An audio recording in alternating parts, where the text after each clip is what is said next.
الحمد لله نحمده ونستعينه ونستغفره ونؤمن به ونتوكل عليه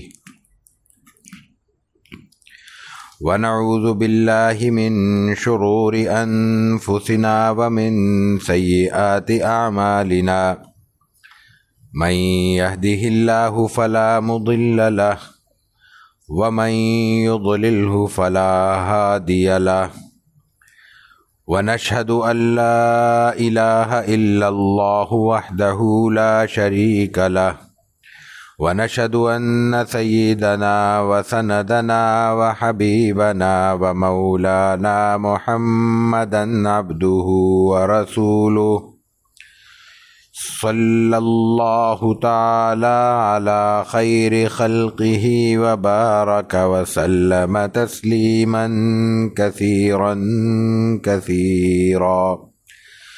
أما بعد فأعوذ بالله من الشيطان الرجيم. بسم الله الرحمن الرحيم. وإنك لعلى خلق عظيم.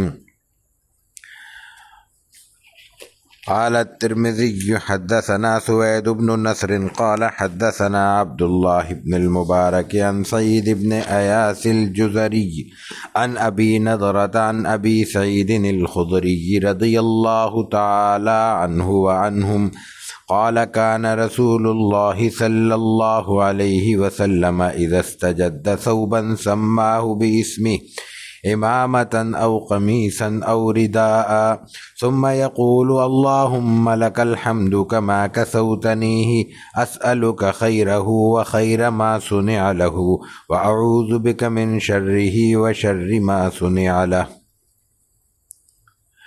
وبه قال حدثنا هشام بن يونس الكوفي قال أنبأنا القاسم بن مالك المزني عن الجريري عن أبي نضرة عن أبي سعيد الخدري رضي الله تعالى عنه وعنهم عن النبي صلى الله عليه وسلم نحوه صدق الله العظيم وصدق رسوله النبي الكريم ونحن على ذلك لمن الشاهدين والشاکرین والحمد للہ رب العالمین.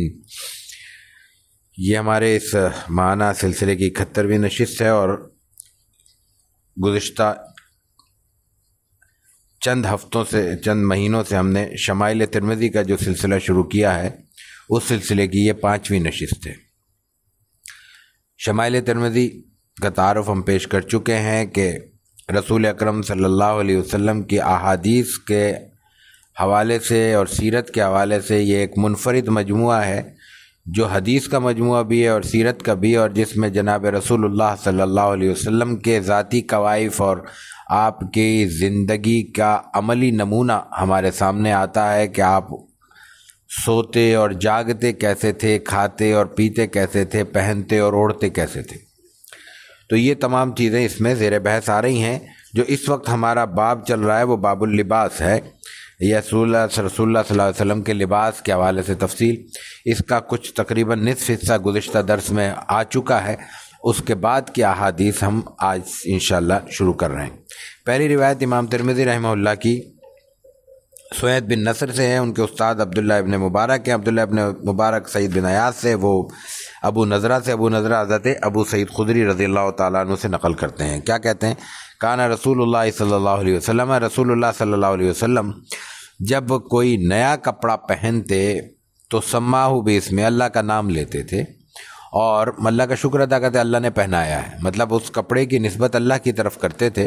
ظاہر ہے کہ کپڑا یا آپ نے خرید کے پہنا ہوگا یا کسی نے ہدیہ کیا ہوگا. 2 ہی صورتیں ہوتی ہیں، تیسری صورت تو نہیں ہوتی. کوئی آدمی کو یا تو ہدیہ کر دیتا ہے، گفٹ آ جاتا ہے، یا عام طور پہ انسان کب خریدتا ہے. تو آپ نہ ہدیے کا ذکر کر رہے ہیں نہ خریدنے کا کہ فلاں دکان سے خریدا اور اتنے کا خریدا اور فلاں برانڈ ہے، یا یہ کہ فلاں ہمارا بڑا اچھا دوست ہے یا میرا بھائی ہے یا بڑا ہے یا چھوٹا ہے اس نے مجھے یہ ہدیہ کیا ہے، بلکہ آپ کہنا اللہ نے پہنایا ہے.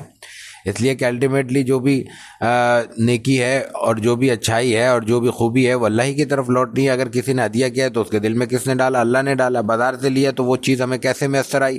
اللہ نے ہمیں پیسے عطا کیے. ہمارے دل میں اس کی خواہش پیدا کی، اس خواہش کی تکمیل کے لیے ہم بازار گئے، بازار میں پھر ہمارا سودا بنا، تو ظاہر ہے کہ تمام چیزیں گھوم پھر کر اللہ کی قدرت ہی کی طرف لوٹتی ہیں، تو اللہ کا نام لیتے تھے۔ اور اس کے بعد امامتاً او قمیصاً او ردان، چاہے آپ کوئی امامہ باندھتے، چاہے آپ کوئی قمیص پہنتے، قمیص کا مطلب کرتا قمیص جو بھی کہہ لیں آپ، اوپر کا لباس، اور چاہے کوئی چادر۔ ردا کا لفظ عام طور پہ ازار کا لفظ اور ردا کا لفظ عام طور پہ نیچے دھوتی اور تہمت کے طور پر باندھنے والی چادر کے لیے استعمال ہوتا ہے، لیکن ردا اوپر بھی پہنی جاتی ہے۔ ازار صرف نیچے والی چادر کو کہتے ہیں، اور باقی آپ نے ذکر آ چکا ہے، سراویل شلوار بھی پہنی ہے، اور کرتا اور قمیص دونوں ایک لفظ آتے ہیں، لیکن یہ جو آج ہمارے ہاں کرتے اور قمیص کی تقسیم ہے، ظاہر ہے کہ اس وقت نہیں تھی، اس لیے کہ اس وقت جو لباس تھا وہ بہت زیادہ تراش خراش پر مشتمل نہیں ہوتا تھا، سادہ لباس تھا لیکن تھوڑا سا سلا ہوا ہوتا تھا، 2-4 سلائیاں ڈال دی گئیں اور گلے کا ایک نشان بنا دیا گیا ہلکا سا گریبان، تو بس وہ کرتا ہو جاتا تھا، اس کو کرتا بھی کہتے تھے، قمیص بھی کہتے تھے۔ تو یہاں جو اصل بات بیان ہو رہی ہے وہ یہ ہے کہ جب آپ یہ پہنتے، ثم یقول، پہلے کہتے یہ اللہ کا ہے، اللہ نے پہنا ہے، اللہ نے عطا کیا، اور اس کے بعد دعا کرتے تھے اللہم لک الحمد کما کسوتنی، جو تو نے مجھے لباس عطا کیا ہے، میرے تن کو ڈھانپا ہے، مجھے خوشنمائی دی ہے، اس پر تیرا شکر ہے، تیری حمد کرتا ہوں۔ اور اس سے بھی بڑھ کر آگے آپ فرماتے تھے اسألوک خیرہ و خیر ما صنع لہ، اس کی بھلائی کی میں تجھ سے، اس کی بھلائی کا تجھ سے سوال کرتا ہوں۔ اب لباس کی بھلائی کیا ہو سکتی ہے؟ لباس کی بھلائی یہی ہے کہ لباس چلے، پہنا جائے تو اچھا لگے، مفید ہو۔ گرمی کا لباس الگ ہوتا ہے، سردی کا الگ ہوتا ہے۔ گرمی کا لباس کا مطلب ہوتا ہے کہ مجھے گرمی کم لگے، سردی کا لباس ہوتا ہے کہ مجھے سردی کا احساس کم ہو، تو یہ اس کی بھلائی ہے، خیر ہے۔ دوسرا، وہ حادثاتی طور پر انجانے میں کسی کوتاہی کا شکار نہ ہو، دھلنے کو دیا تو پھٹ گیا، رکھا تو خراب ہو گیا، رکھ کے بھول گئے، کیڑا لگ گیا۔ ہر طرح کا کپڑا ہوتا ہے، ہر طرح کی خرابی اس پہ لگ سکتی ہے، استری کر رہے ہیں معلوم اس کو جل گیا، بناتے ہوئے اترتے ہوئے چڑھتے ہوئے جاتے ہوئے آتے ہوئے کھونچ لگ گئی۔ ظاہر ہے کہ ایک ہلکا سا کپڑے میں کوئی نشان آ جائے تو وہ دل سے اتر جاتا ہے۔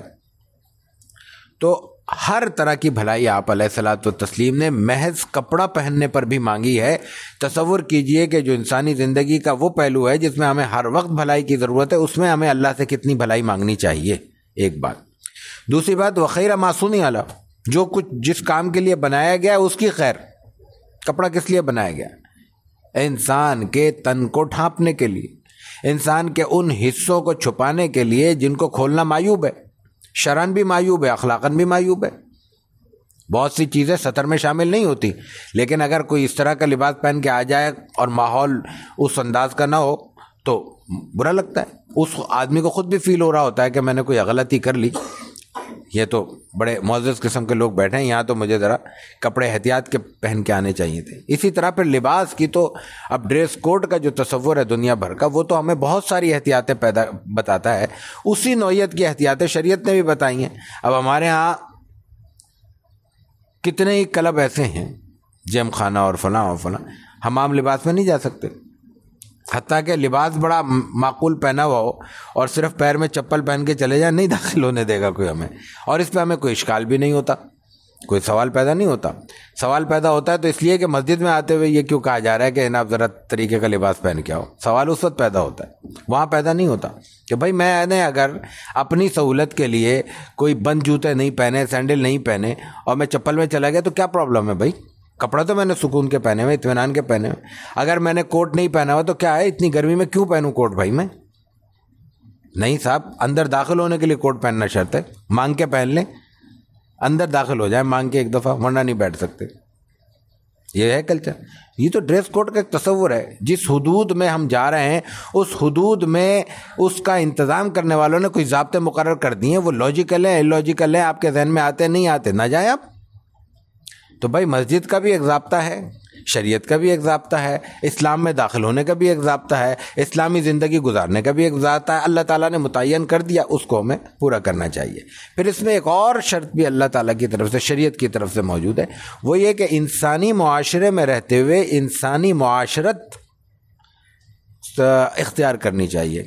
جہاں جس نوعیت کا ماحول ہو اس نوعیت کے ماحول کو اس وقت تک اختیار کرنا لازم اور ضروری ہے جب تک کہ وہ ماحول شریعت سے ٹکراتا نہ ہو. مطلب کہیں خدا نہ خواستہ ماحول یہ ہو کہ انسان برہنہ گھومے تو اب یہ تو شریعت سے ٹکرا رہا ہے, اس میں شریعت کی پابندی ہوگی, معاشرت کی پابندی نہیں ہوگی. لیکن عمومی طور پہ معاشرے میں اجنبی بن کر رہنا, معاشرے میں لوگوں سے اپنے آپ کو چاہے وہ نیکی کے تصور سے ممتاز کرنا, یہ شریعت کے لیے پسندیدہ نہیں ہے. یہ بات ذہن نشین کر لینی چاہیے. ہم یہ سمجھتے ہیں کہ لوگوں میں اپنا ماحول پیدا کریں گے تو ہم بہت بڑی نیکی کا عمل کریں گے. میں پھر عرض کر رہا ہوں کہ کوئی نیکی شریعت سے ٹکرا رہی ہے یا کوئی ماحول شریعت سے ٹکرا رہا ہے, نیکی تو نہیں ٹکرائی, کوئی ماحول شریعت سے ٹکرا رہا ہے تو ظاہر شریعت پہ عمل ہوگا, ماحول ایک طرف رہا. لیکن جو چیزیں جواز کے درجے میں ہیں, جو چیزیں مباحات کے درجے میں ہیں, جو چیزیں بہت سے بہت ادب آداب کے درجے کی ہیں اور شریعت کے لازمی تقاضوں میں شامل نہیں ہیں, ان کو اس طرح اختیار کیا جائے کہ انسان کے عمومی معاشرے میں ہم اس میں اپنے آپ کو نمایاں کریں, تو یہ بھی تکبر کی ایک قسم ہے, یہ بھی نیکی نہیں شمار ہوگی. جیسے لوگ رہ رہے ہیں ویسے ہمیں رہنا چاہیے. تو آپ علیہ الصلوۃ والتسلیم نے اس کی خیر مانگی کہ لباس ایسا ہو جس مقصد کے لیے بنا ہے وہ مقصد بھی لمبے عرصے تک ہم پورا کر سکیں اور اس سے ہماری ضرورتوں کی تکمیل ہو سکے. وَأَعُوذُ بِكَ مِن شَرِّهِ وَشَرِّ مَا صُنِعَ لَهُ, اور پھر اس کے بعد پناہ بھی مانگی کہ اللہ کی ہم اس سے بھی پناہ مانگتے ہیں. من شرّی, لباس کے شر سے. لباس کا شر کیا ہے؟ پہن کے اترانا, لوگوں کو جتانا, لوگوں کو دکھانا, لوگوں میں اپنے آپ کو نمایاں کرنا لباس کی بنیاد پر, جو آج ہمارا عام وتیرہ ہے, عام چلن ہے, یہ بھی ناپسندیدہ ہے. اور یہ اتنا بڑا ناپسندیدہ عمل ہے کہ جناب رسول اللہ صلی اللہ علیہ وسلم اس کے شر سے پناہ مانگ رہے ہیں. اور شر آگے فرمایا وَشَرِّ مَا صُنِعَ لَهُ, اور اس شر سے جس کے لیے وہ بنایا گیا. یعنی لباس کی بنت میں اگر کوئی شر پوشیدہ ہے اور ہمیں علم نہیں ہے تو اس سے ہم اللہ کی پناہ مانگتے ہیں. یہ لباس پہنتے ہوئے ایک نیکی کا حکم دیا جا رہا ہے جس سے ہم عام طور پر ناواقف ہیں. صبح شام ہمیں کپڑے تبدیل کرنے پڑتے ہیں.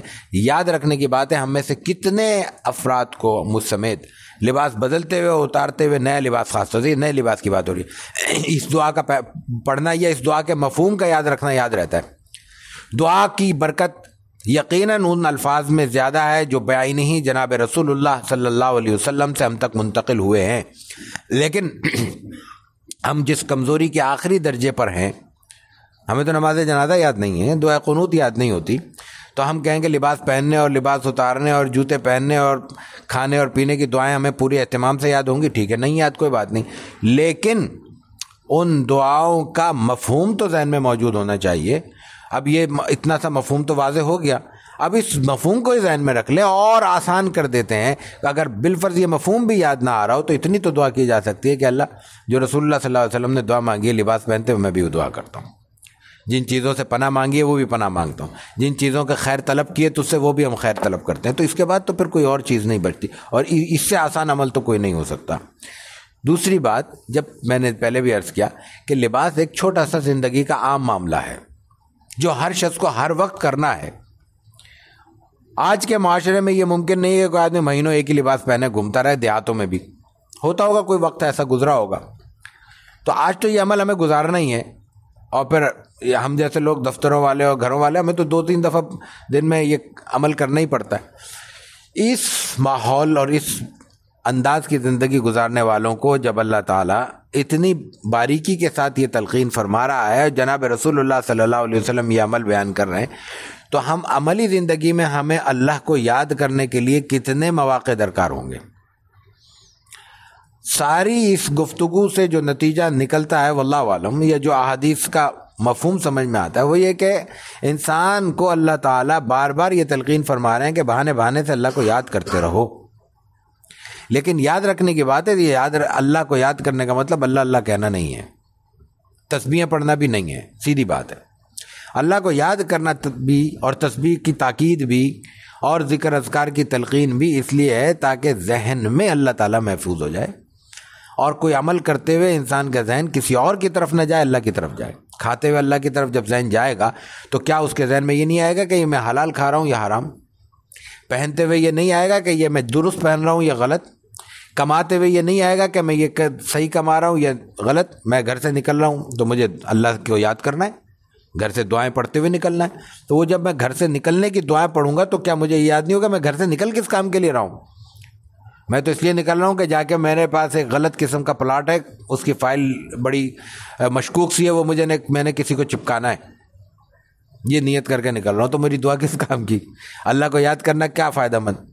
میں گھر سے تو یہ کہہ کے نکل رہا ہوں کہ جناب اللہ کے نام پہ بسم اللہ توکلت علی اللہ, اللہ پہ بھروسہ کرتے ہوئے سبحان الذی سخر لنا ھذا, یہ کہہ کے میں نے گاڑی اسٹارٹ کی, وہ گاڑی جو میں نے حرام کے پیسوں سے خریدی تھی. تو اللہ کو یاد کرنا کس کام کا؟ میں جا رہا ہوں اپنے شاپ کا یا اپنے آفس کا دروازہ کھولتا ہوں بسم اللہ الرحمن الرحیم پڑھ کے, اور جناب درود شریف پڑھتا ہوں اور آیت الکرسی پڑھتا ہوں اور چاروں قل پڑھتا ہوں, اور اندر بیٹھ کے میں کیا کر رہا ہوں؟ وہ کام کر رہا ہوں جو براہ راست اللہ تعالیٰ نے شریعت میں منع کیا ہے. کسی کو دھوکہ دے رہا ہوں, کوئی جوئے اور سٹے کا کام کر رہا ہوں, کوئی سودی لین دین کر رہا ہوں, ناجائز کر رہا ہوں, یا اور کچھ نہیں اپنے پارٹنر کو ہی دھوکہ دے رہا ہوں, کاغذات میں ہی ہیر پھیر کر رہا ہوں. کام میرا بالکل درست ہے, مینوفیکچرنگ کا کام ہے, بہت شاندار کام ہے, کاروبار کے کاغذات سارے ٹیڑھے ہیں میرے, بنا کچھ رہا ہوں بیچ کچھ رہا ہوں, دکھا کچھ رہا ہوں. تو پھر اللہ کو یاد کرنے کا کوئی فائدہ نہیں. ہماری عملی زندگیوں میں مسجدیں بھری ہونے کے باوجود جو برکت نہیں ہے وہ اس لیے کہ اللہ زبانوں پر ہے, دل میں نہیں ہے, دماغ میں نہیں ہے. تو یہ تلقین ہو رہی ہے اس حدیث میں. چونکہ یہ ایک میسج بہت طویل تھا اور بہت اہم تھا, اس لیے ہم نے کہا کہ یہ بات کر دی جائے تاکہ آگے پھر ہم تفصیل کے ساتھ احادیث کو گزارنے کے بجائے سرسری احادیث سے اپنا استفادہ کر سکیں. یہ روایت اصل جو بیان کی گئی ہے اس میں مقصد صرف یہ ہے کہ لباس نیا پہنتے تھے آپ, کیونکہ کتاب اللباس ہے, تو آپ دعا مانگتے تھے, اللہ سے خیر مانگتے تھے لباس کے, اور لباس کے شر سے پناہ مانگتے تھے. اسی کے ساتھ دوسری روایت بھی ہم نے اس وقت تلاوت کی تھی, ان میں امام ترمذی کے استاد ہشام بن یونس کوفی ہیں, انہوں نے قاسم بن مالک المزنی سے سنا ہے, وہ جریری سے, اور وہ پھر وہیں ابو نضرہ سے, ابو نضرہ ابو سعید خدری سے, وہی روایت ہے. آگے روایت تبدیل نہیں ہوتی, الفاظ وہی رہتے ہیں, راوی بھی آخری دو وہی ہیں, اور اس میں امام ترمذی کہتے ہیں نحوہ عن النبی نحوہ, رسول اللہ صلی اللہ علیہ وسلم سے اسی طرح منقول ہے. عربی میں احادیث میں عام طور پہ دو لفظ استعمال ہوتے ہیں, ایک ہے نحوہ اور ایک ہے مثلہ. مثلہ کا مطلب ہے بیعینی, یہی الفاظ ہیں. نحوہ کا مطلب ہے کہ الفاظ میں فرق ہے لیکن معنی یہی ہے, مفہوم یہی ہے, الفاظ میں کچھ آگے پیچھے ہے.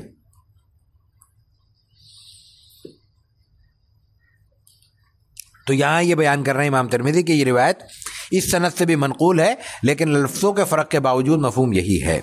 آگے چلتے ہیں جناب. وبه قال حدثنا محمد بن بشار قال انبانا معاذ بن هشام قال حدثني ابي عن قتادة عن انس بن مالك رضي الله تعالى عنه وعنهم قال كان احب الثياب الى رسول الله صلى الله عليه وسلم يلبسه الحبرة.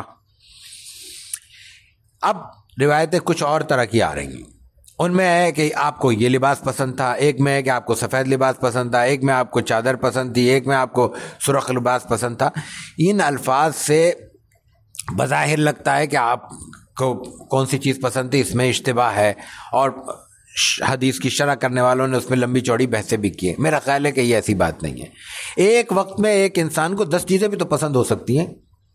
مجھے کہا جائے کہ میرے پسندیدہ جوڑے کتنے, میں ایک نہیں بیان کر سکتا, میں تو نہیں کر سکتا. مجھے تو بیک وقت 3-4 جوڑے پسند ہیں, وقت کے ساتھ ساتھ ہم اس کو استعمال کر لیتے ہیں. مجھے کہا جائے کہ آپ یہ بتائیں آپ کو سب سے اچھا کھانا کون سا, بھائی ہمیں قورمہ بھی اچھا بنا ہوا تو پسند ہے, بریانی بھی پسند ہے, بتائیں کیا کر لے گا کوئی, 2 چیزیں پسند ہیں. تو رسول اللہ صلی اللہ علیہ وسلم کو یہ کہا جائے کہ نہیں آپ کو ایک ہی چیز پسند تھی, یہ بات درست نہیں ہے. مفہوم یہ ہے کہ یہ آپ کے پسندیدہ ترین لباس تھے. آپ نے کبھی یمنی چادر پہنی ہے, کبھی سرخ جوڑا پہنا ہے, سرخ پہ آگے بات کرتے ہیں پہلے بھی آ چکی ہے. کبھی آپ نے جو ہے نا عام طور پہ سفید لباس پہنتے تھے, سفید کپڑے کو پسند کرتے تھے, اور اس کے لیے آپ نے تلقین بھی فرمائی ہے. 2 سے زائد روایات اس کی آ رہی ہیں, آگے چل کے اس پہ بات کرتے ہیں. تو اس لیے اس پہ کنفیوز نہیں ہونا چاہیے, اس کو عمومی شکل میں ذہن میں رکھنا چاہیے, تو کسی تعویل کی اور کسی شرح کی ضرورت نہیں ہے. تو اس میں محمد بن بشار امام ترمذی کے استاد ہیں, وہ کہتے ہیں کہ معاذ بن ہشام نے نقل کیا. معاذ بن ہشام کہتے ہیں میرے والد یعنی ہشام نے کہا ہے. ہشام نے قتادہ تھے, اور قتادہ کہتے ہیں میں نے انس بن مالک رضی اللہ تعالیٰ عنہ وعنہم. انس بن مالک کا ذکر بہت آ چکا ہے, خادم الرسول ان کا لقب ہے. وہ کہتے ہیں کہ کان احب الثیاب الی رسول اللہ صلی اللہ علیہ وسلم, رسول اللہ صلی اللہ علیہ وسلم کو جو سب سے زیادہ پسند تھا وہ چادر تھی, لباس یمنی چادر کا ذکر ملتا ہے. آگے دوسری روایت تیسری روایت اور چوتھی، یہ تین روایتیں میں اکٹھی پیش کرتا ہوں۔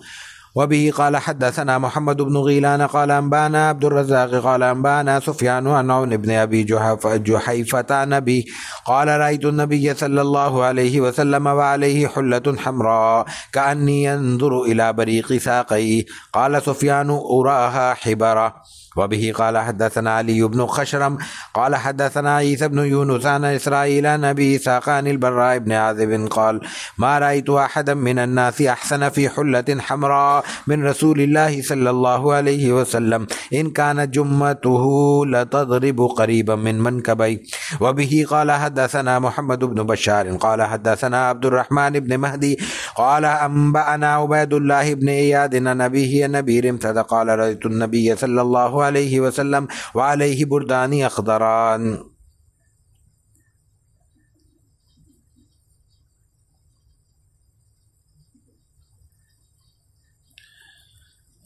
پہلی روایت ہم نے آپ کے سامنے پیش کی ہے، استاد امام ترمذی محمد بن غیلان ہیں، ان کے استاد عبد الرزاق وہ سفیان سے، سفیان عون بن ابی جحیفہ سے، جحیفہ عون اپنے والد جحیفہ سے نقل کرتے ہیں۔ وہ کہتے ہیں کہ رأیت النبی صلی اللہ علیہ وسلم، ہم نے نبی مکرم علیہ الصلاۃ والتسلیم کو دیکھا، وعلیہ حلۃ حمراء، آپ پر سرخ جوڑا، آپ نے سرخ جوڑا پہنا ہوا تھا، کان ینظر الی بریق ساقیہ، آپ کی پنڈلیوں کی چمک کو گویا کہ میں اپنی نظر سے دیکھ رہا ہوں۔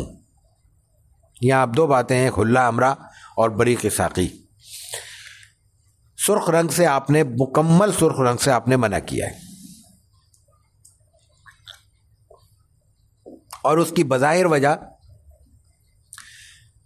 جو سمجھ میں آتی ہے وہ یہی ہے کہ یہ سرخ رنگ مردوں کے لیے منع ہے، عورتوں کے لیے نہیں، یہ مردانہ رنگ نہیں ہے، اس لیے آپ نے منع کیا۔ لیکن روایات میں عام طور پر سرخ جوڑے کا ذکر آتا ہے، یہاں بھی آتا ہے، آگے بھی آئے گا۔ آپ نے سرخ جوڑا پہنا، اگلی روایت میں بھی آ رہا ہے، ہری چادر پہنی ہے آپ نے، کالی چادر پہنی ہے، سفید کپڑا پہنا ہے، یہ سب لباس آپ نے پہنے۔ تو جو بات ہم نے شروع میں عرض کی کہ آپ نے مختلف اوقات میں مختلف لباس پسند کیے ہیں، اس کا اس سے بھی اس بات ہوتا ہے کہ دو طرح کی روایات ہیں، ایک یہ کہ آپ کو پسند کیا تھا اور ایک کہ آپ نے پہنا کیا۔ تو جب آپ کو پسند نہیں تھا، یعنی اس کا مفہوم ہو کہ ناپسند تھا، تو اس صورت میں آپ ظاہر ہے کہ دوسرا رنگ استعمال ہی نہیں کریں گے۔ جب دوسرا رنگ آپ استعمال کر رہے ہیں تو وہ آپ کی سنت ہے، پھر کوئی پسند ناپسند کی بات نہیں ہے، آپ نے پہن لیا ہے، ہمارے لیے وہ سر آنکھوں پر ہے۔ اس فرق کے ساتھ اگر کوئی شخص سفید لباس اس لیے پہن رہا ہے کہ رسول اللہ صلی اللہ علیہ وسلم نے پسند کیا، اس کو ثواب ملے گا۔ لیکن اگر کوئی شخص میرون کلر پہن رہا ہے، مطلب مردانہ میرون کلر، براؤن کلر پہن رہا ہے، اور ڈارک نیوی بلو پہن رہا ہے، اب حدیث میں تو ذکر نہیں آیا ان رنگوں کا، تو اس کا مطلب حضور کی مخالفت نہیں ہے، یہ ذہن میں رکھیے گا۔ کھانے پینے، لباس اور ان معاملات میں جو انسانی زندگی کے معاملات ہیں، رسول اللہ صلی اللہ علیہ وسلم نے جو کچھ کیا اس کو وہی سمجھ کے کرنا، یہ ثواب ضرور ہے، لیکن اس کے برعکس کچھ اور اپنی پسند اور ضرورت سے کرنا، وہ آپ کی سنت کی بے اکرامی یا سنت کی مخالفت قطعا نہیں ہے۔ یہ روایت آگے آئے گی آگے چل کے کہ جناب رسول اللہ صلی اللہ علیہ وسلم نے ایک چیز پسند نہیں کی، کھانے میں نہیں کھائی، آپ کے سامنے دوسرے صحابی رسول نے کھائی ہے اور آرام سے کھائی ہے، رغبت سے کھائی ہے، نہ آپ علیہ الصلوۃ والتسلیم نے انہیں کچھ ٹوکا، نہ صحابہ نے کہا کہ تم حضور کہہ رہے ہیں مجھے پسند نہیں ہے تم کھا رہے ہو، بھائی مجھے پسند ہے میں کھا رہا ہوں۔ آپ علیہ الصلوۃ والتسلیم نے اتنی آزادی دی ہے۔ یہ جو آج سنت کا لفظ استعمال کر کے ہم طرح طرح کی عجیب الجھنوں میں مبتلا ہیں، اور ہم محاورتاً کئی بار یہ بات کہہ بھی چکے ہیں کہ ہم جب سنت کا لفظ سنتے ہیں تو سب سے پہلے ہم دیکھتے ہیں کہ بس مسواک کا سائز کیا ہوگا۔ یہ ہم نے بات کئی دفعہ کہی ہے، یہ ہم مزاحن اس لیے کہتے ہیں کہ مسواک کرنے والا ہر شخص یہ جانتا ہے کہ اس کا مفہوم ہے دانت اور منہ کی صفائی، یہ جیسے ممکن ہو۔ آپ کی سنت یہی ہے، اصل سنت دانت اور منہ کی صفائی ہے۔ اگر بالفرض کوئی مسواک کرتا ہے اور اس کے دانت صاف نہیں ہوتے، دفعہ وہ تصور کر لے کہ میں نے سنت حاصل کر لی، اس کو مقصد حاصل نہیں ہوا، وہ سنت پر عمل پیرا نہیں ہے۔ دانتوں کی بناوٹ ہے، منہ کے معاملات ہیں، بیماریاں ہیں منہ کی، اس کو اگر وہ کوئی چیز اس کے مسواک سے مسئلے حل نہیں ہو رہے، وہ جائے، اس کی جو بھی ٹریٹمنٹ ہے، جو طریقہ ہے وہ اختیار کرے۔ مخصوص صفائی ہے یہاں پہ۔ مسواک جنت کا پودا نہیں ہے کہ جس کو چبانے سے انسان کو جنت مل جائے گی۔ آپ صلی اللہ علیہ وسلم نے اس وقت جو ماحول تھا وہ بدویت تھی، ظاہر ہے کہ صفائی کا وہ خیال نہیں رکھا جاتا تھا. آپ دیکھیں جمعے کے لیے آپ نے کہا جمعہ نہا کے آیا کرو، آپ نے کہا خوشبو لگا کے آیا کرو. اس سے کیا مفہوم ہوتا ہے؟ مفہوم یہی تھا کہ وہ لوگ احتیاط نہیں کرتے تھے، دیہات کے لوگ تھے، غریب لوگ تھے بیچارے. آج کا یہ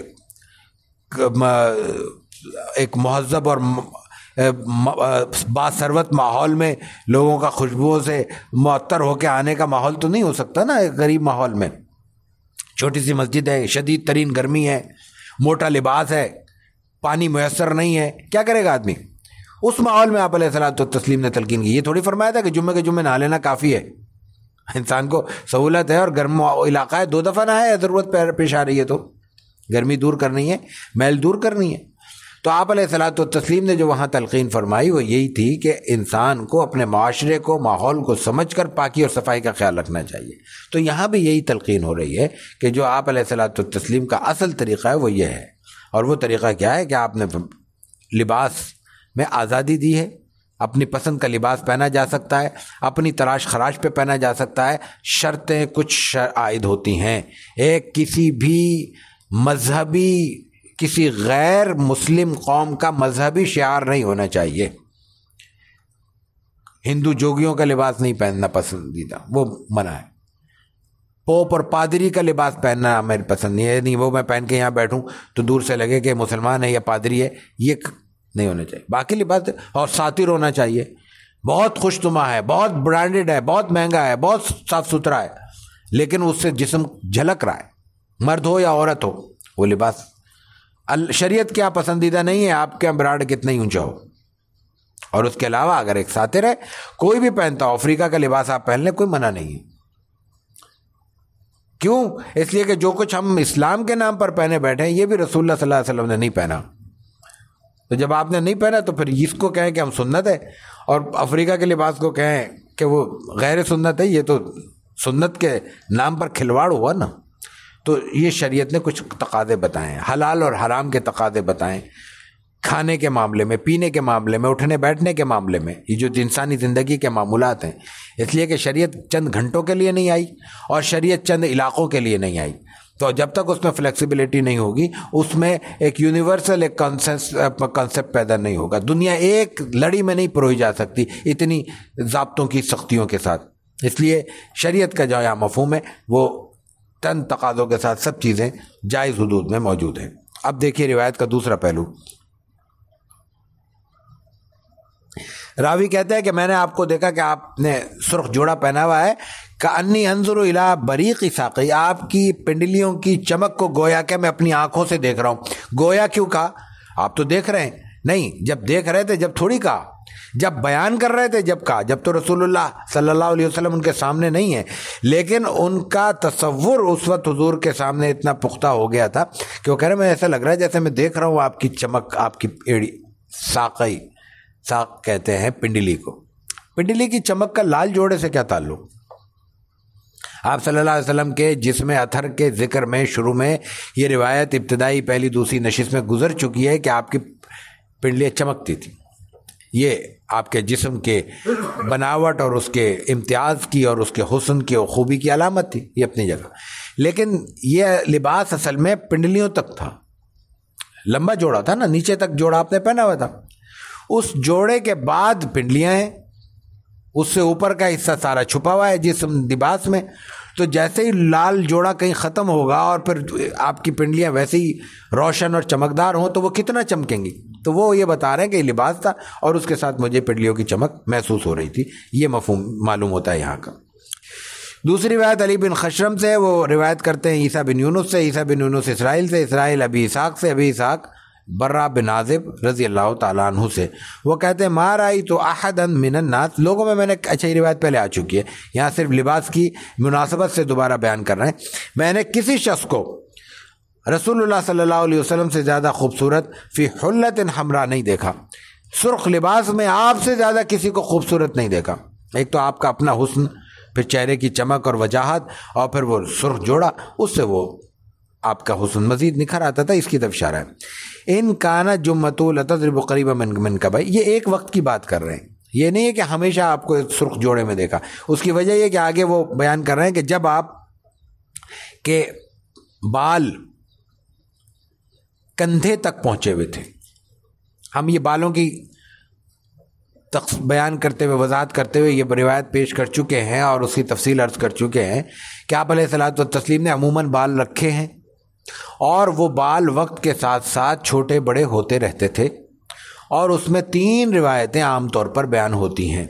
تو مجموعی طور پر آپ کے بالوں کی 4 کیفیتیں روایتوں میں آئی ہیں. عمرے کے موقع پر آپ نے بال حلق کرائے ہیں، مڑوائے ہیں تو بالکل گنجے ہیں. دوسری کیفیت یہ ہے کہ کانوں کی لو تک ہے. تیسری یہ ہے کہ کانوں کے بعد کندھے کے درمیان ہے. اور تیسری یہ کہ کندھوں تک آپ کے بال آئے. بڑے ہوتے بھائی چھوٹے ہیں، پھر بڑے ہوئے، پھر بڑے ہو گئے، پھر آپ نے کٹوا لیے، پھر اوپر کر لی، پھر نیچے. یہ آپ کی مختلف کیفیتیں تھیں. تو جس وقت راوی نے برا بن عازب رضی اللہ عنہ نے اس سرخ جوڑے میں آپ کو دیکھا، اس وقت آپ کے بال کندھوں کے قریب قریب پہنچ رہے تھے، یعنی اس تک ٹکرا رہے تھے. یہ روایت، یہ جناب عالی 3 روایتیں آپ کے سامنے ہم نے اس حوالے سے پیش کی. تیسری روایت جو ہے محمد بن بشار سے. امام ترمذی کے استاد محمد بن بشار ہیں. ان کے استاد عبد الرحمن بن مہدی ہیں. وہ عبید اللہ بن عیاض سے نقل کرتے ہیں، وہ اپنے والد سے یعنی عیاض سے، وہ ابی رمسا سے. وہ کہتے ہیں رأیت النبی صلی اللہ علیہ وسلم وعلیہ بردان اخضرانی، میں نے رسول اللہ صلی اللہ علیہ وسلم کو دیکھا کہ آپ پہ 2 سبز چادریں تھیں. تو آپ نے سبز بھی چادر پہنی ہے، تو سفید کپڑے کے کہاں فضیلت پہنچی؟ کہا جا سکتا ہے آپ پسند سفید کر رہے ہیں، پہن ہرا رہے ہیں. ایک تو یاد رکھنے کی بات ہے جو آپ کو میسر آیا وہ آپ نے پہن لیا. وہاں یہ کیفیت تو نہیں تھے کہ ہمارے جناب الماریوں میں وارڈروب میں جناب 50 40 جوڑے بالکل تیار رکھے ہوئے اور ہر روز ہم نے نیا جوڑا پہننا ہے. جو میسر آ گیا پہن لیا. جب آپ کی زندگی کے عام معمولات کھانے پینے کے آگے ذکر ہو رہے ہیں، اس سے اندازہ ہوگا کہ کس طرح سادگی کے ساتھ اور فقر و فاقے کے ساتھ زندگی گزارتے تھے. تو یہ معاملہ یہ تو نہیں ہو سکتا کہ کھانے میں آپ کئی دن فاقے کرتے تھے اور لباس اب روز نیا پہنتے تھے. تو لباس بھی جو مل جاتا تھا وہ پہن لیتے تھے. تو وہ ایک وقت آپ کو دیکھا کہ آپ نے ہری چادر پہنی ہوئی تھی، تو اس کا مطلب ہری چادر بھی پہنی جا سکتی ہے، اس میں بھی کوئی قباحت نہیں ہے. 2 چادروں کا ذکر یہ بذات میرا خیال ہے کسی کے لیے نہیں ہو، ورنہ عام طور پہ یہ بات سب سمجھتے ہیں کہ آپ علیہ الصلوۃ والتسلیم کا عموم لباس چادر ہی تھی، یعنی جس کو ہم احرام کہتے ہیں. ایک چادر نیچے باندھتے تھے، اس کو ازار کہتے تھے، ایک ردا کے طور پہ اوپر لی جاتی تھی. تو 2 چادریں ہوتی تھی، 2 چادروں سے عملی زندگی گزاری جاتی تھی. تو آپ کا یہ مفہوم ہے کہ ایک چادر اوپر تھی آپ کے، ایک نیچے تھی، دونوں ہری تھی. تو ہرا جوڑا آج کی زبان میں ہم کہیں گے پہنا ہوتا. اذان ہو رہی.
وبه قال حدثنا عبد بن حميد قال حدثنا عفان بن مسلم قال حدثنا عبد الله بن حسان العنبري عن جدتيه دحيبة وعليبة عن قيلة بنت مخرمة قالت رأيت النبي صلى الله عليه وسلم وعليه أسمال مليتين كانتا بزعفران وقد نفسته وفي الحديث قصة طويلة.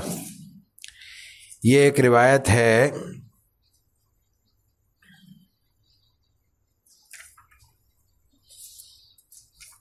اور اس روایت میں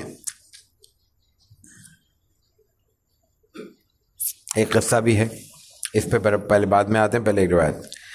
یہ امام ترمذی کے استاد عبد بن حمید ہیں، ان کے استاد عفان ابن مسلم ہیں. وہ کہتے ہیں کہ عبداللہ بن حسان عنبری نے ان جدتیہ دحیبہ و علیبہ سے نقل کیا. اپنی دو دادیوں یا دادا نانی دونوں کے لیے استعمال ہوتا ہے، سے نقل کیا ہے. ان قیلۃ بنت مخرمہ، مخرمہ کی بیٹی قیلہ سے وہ کہتی ہیں قالت، یہ راویہ صحابیہ ہیں، ایک خاتون نقل کر رہی ہیں. رأیت النبی صلی اللہ علیہ وسلم وعلیہ اسمال ملیتین، میں نے آپ کو دیکھا کہ آپ پہ دو چادریں تھیں، پرانی تھی. وکانتا بزعفران وقد نفسته، وہ زعفران سے رنگی ہوئی تھیں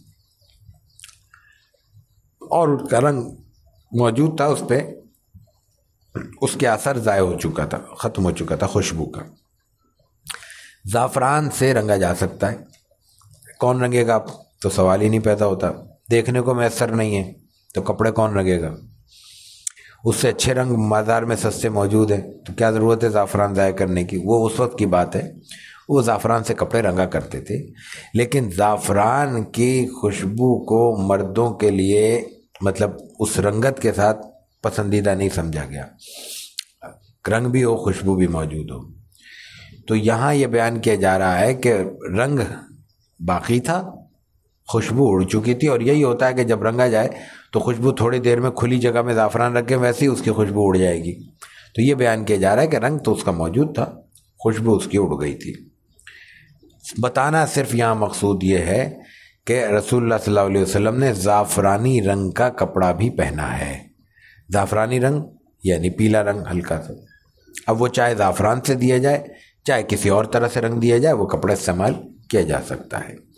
لیکن یہاں ایک لفظ استعمال ہوا ہے کہ وہ فی الحدیث قصۃ،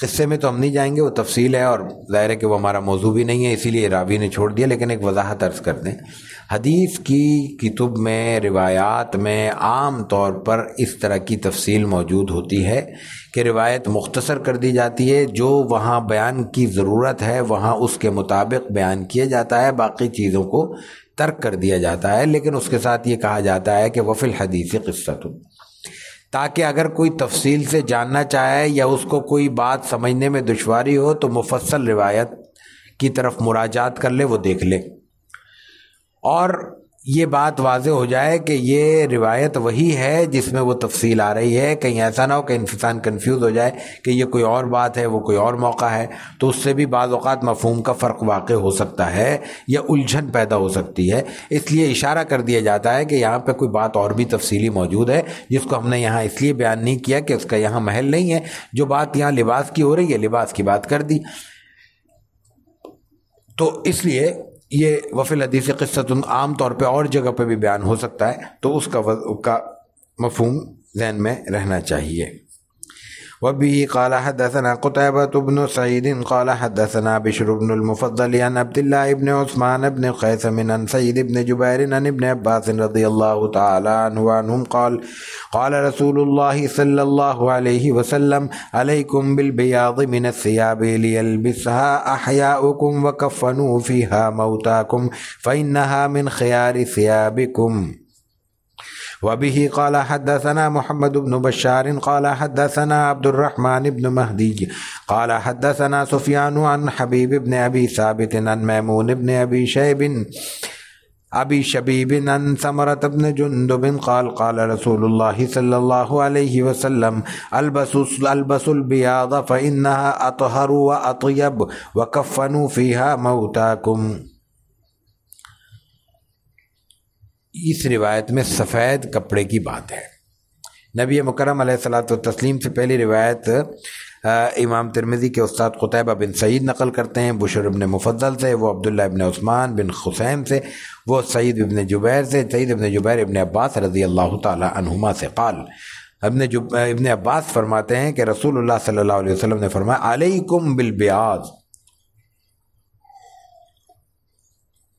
تم پر سفید رنگ لازم ہے، لازم ہے، علیکم تلقین ہے، تاکید ہے، لیل بس ہا احیاؤ، اپنے زندوں کو یہ لباس پہناؤ، لوگوں کو سفید کپڑوں میں دیکھنا چاہتا ہے، تلقین ہے، اس کی وضاحت پہلے ہم کر چکے ہیں، اس کا مطلب غیر سفید کپڑا نہ پہننا نہیں ہے، اس کی ممانعت نہیں، ایک بات۔ دوسرا اس میں ایک اور چیز بھی، سفیدی کا مفہوم ایک ہلکے رنگ کا بھی ہے، ڈارک کلر عام طور پہ اگر وہ سرخی مائل ہو تو وہ زنانے کلر سمجھے جاتے ہیں، گہرے کلر ہو تب بھی وہ ظاہر ہے کہ وہ سنجیدہ اور سوبر رنگ عام طور پہ نہیں ہو سمجھے جاتے، لیکن جس کو جو لباس جس رنگ میں جہاں سمجھ میں آ رہا ہے، شریعت کی کسی اور ضابطے کی خلاف ورزی کیے بغیر وہ پہن سکتا ہے، جائز ہے، درست ہے، کوئی کراہت نہیں ہے، کوئی قباحت نہیں ہے، یہ بات ذہن میں رہنی چاہیے۔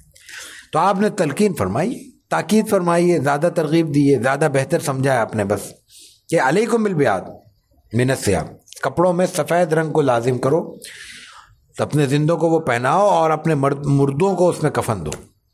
اب یہاں لفظ کفن سے بھی یہ بات ثابت ہوتی ہے، رسول اللہ صلی اللہ علیہ وسلم کے زمانے میں بھی سفید کے علاوہ دوسرے رنگدار کپڑوں میں کفن دیا گیا، سفید میں اثر ہی نہیں تھا، کفن تک میں اثر نہیں تھا، قبر میں رکھ رہے ہیں، کفن پورا نہیں ہو رہا تو آپ کہہ رہے ہیں سر ڈھانپ دو، پیروں میں گھاس رکھ دو، تو اس کیفیت میں کہاں یہ تلقین ہوگی کہ نہیں نیا کپڑا لاؤ، کوڑا لٹھا لاؤ، سفید رنگ کا لاؤ، یہ چونچلے تو نہیں ہو سکتے نا۔ تو یہاں سے بھی یہ بات وضاحت کے ساتھ ثابت ہوتی ہے کہ رسول اکرم صلی اللہ علیہ وسلم نے جو سفید کپڑے زندوں کو پہنانے کی تلقین کی، اس کا تعلق بھی ضرورت اور گنجائش کے ساتھ ہے، پسند ناپسند کے ساتھ بھی ہے، ممکن ہے تو کرو۔ اب ایک شخص مزدور ہے، بائک میں زندگی گزارنی ہے اس نے، وہ کتنی دفعہ سفید پہنے گا کراچی جیسے شہر میں؟ اگر صبح سفید پہن کے چلا بھی گیا تو شام تک تو اس کا رنگ سفید نہیں رہے گا نا، ویسی رنگت تبدیل ہو چکی ہوگی۔ تو اس لیے ان تمام چیزوں کو ان کے مقام پہ رکھنا چاہیے، ان کا مفہوم اپنی زندگی کو مشکل کرنا نہیں ہے، ان کا مفہوم زندگی کو آسان کرنا ہے۔ رسول اللہ صلی اللہ علیہ وسلم نے آسانی کی تلقین کی ہے، یہ نہیں کہ آج حدیث ہم نے سنی کہ سفید پسند ہے اور سارے نئے جوڑے اٹھا کے پھینک دیں اور کہیں گے جناب اب تو آج کے بعد ہم سفید پہنیں گے، سنت ہے، یہ مفہوم اس کا نہیں ہے۔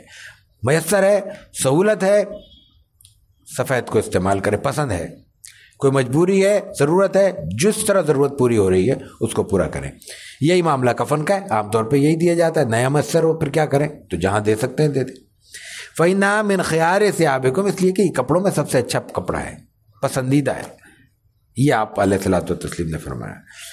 اور دوسری روایت ہم نے اس کے ساتھ پیش کی ہے، محمد بن بشار امام ترمذی کے استاد ہیں، ان کے استاد عبد الرحمن بن مہدی ہے، وہ سفیان سے، سفیان ابی بن ثابت سے، وہ میمون بن ابی شبیب سے، وہ سمرہ بن جندب رضی اللہ تعالی عنہ سے نقل کرتے ہیں۔ وہ کیا کہتے ہیں کہ آپ علیہ الصلوۃ والتسلیم نے فرمایا البس البیاض، سفید پہنا کرو، فإنها اطہر واطیب، یہ اصل نقطہ سمجھنے کا ہے۔ وکفنوا فی موتاکم، آگے کا ٹکڑا تو وہی ہے کہ اپنے مردوں کو سفید میں ہی کفن دیا کرو۔ یہ اطہر و اطیب کیوں کہا؟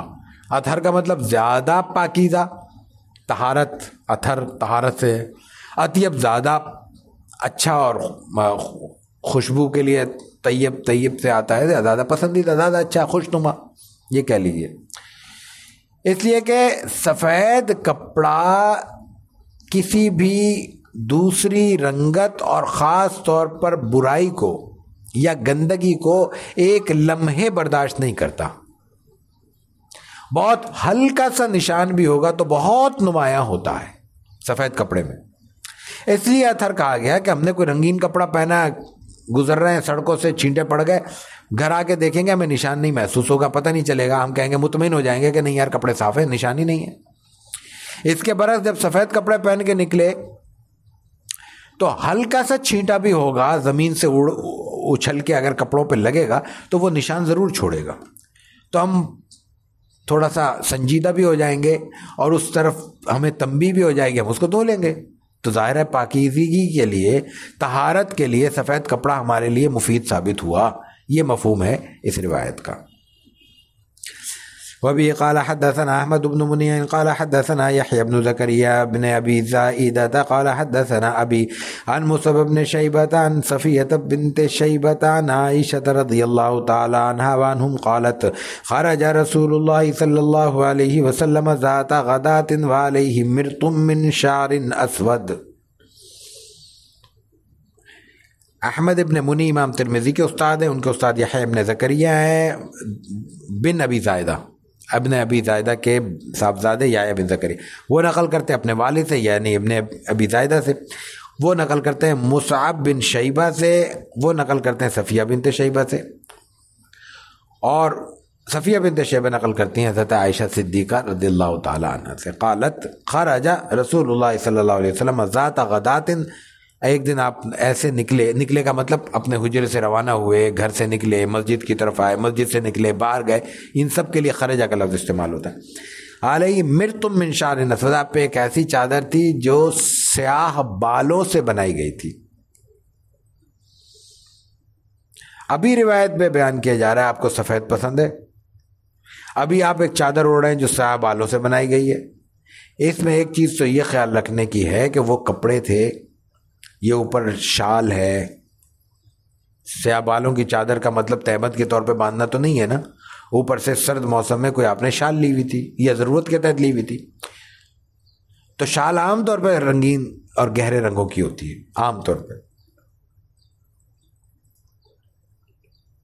اور رہا بال کا لفظ استعمال ہو رہا ہے، بالوں سے جو شال بنائی گئی تھی وہ تو ظاہر ہے کہ بالوں کو تو نہیں رنگا جائے گا، پہلے سفید بال لیے جائیں گے پھر ان کو رنگا جائے گا. بال جس چیز کے بھی ہو تو بال تو ہوتے ہی سیاہ ہے، تو اس لیے اس کا رنگ سیاہ ہے.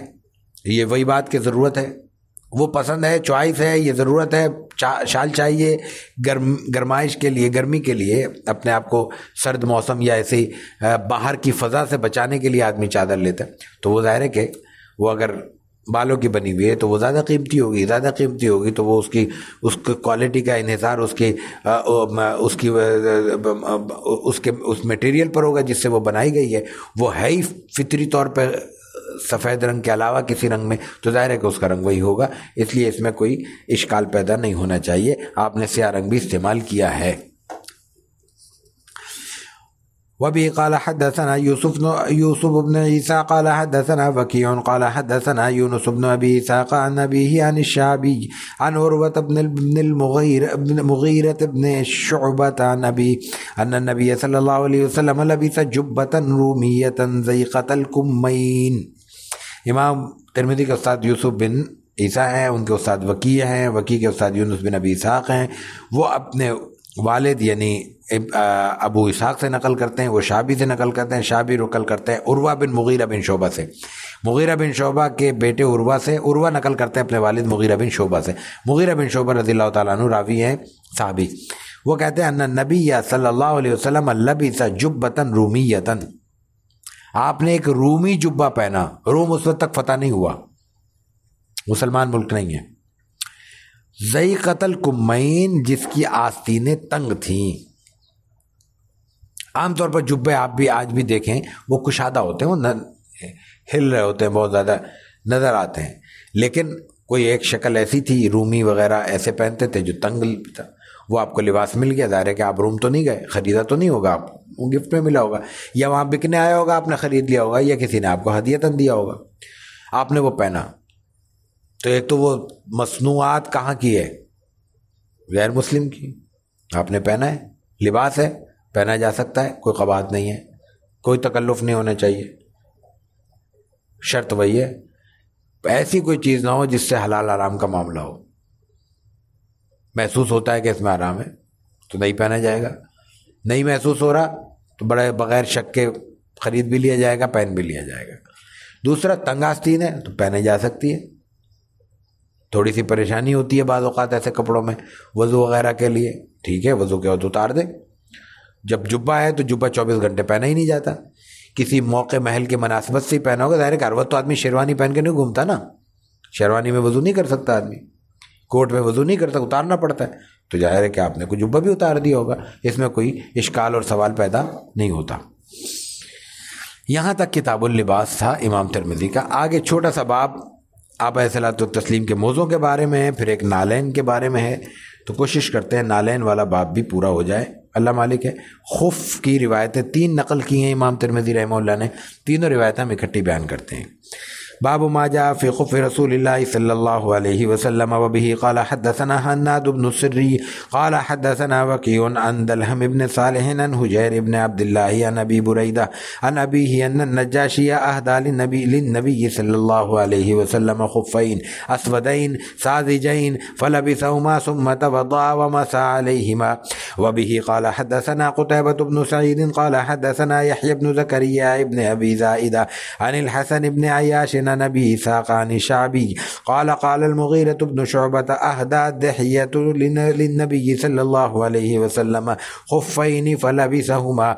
وقال اسرائیل عن جابر عن عامر وجبة فلبسهما حتى تخرقا لا يدري النبي صلی اللہ علیہ وسلم اذکی هم ام لا. وبه قال حدثنا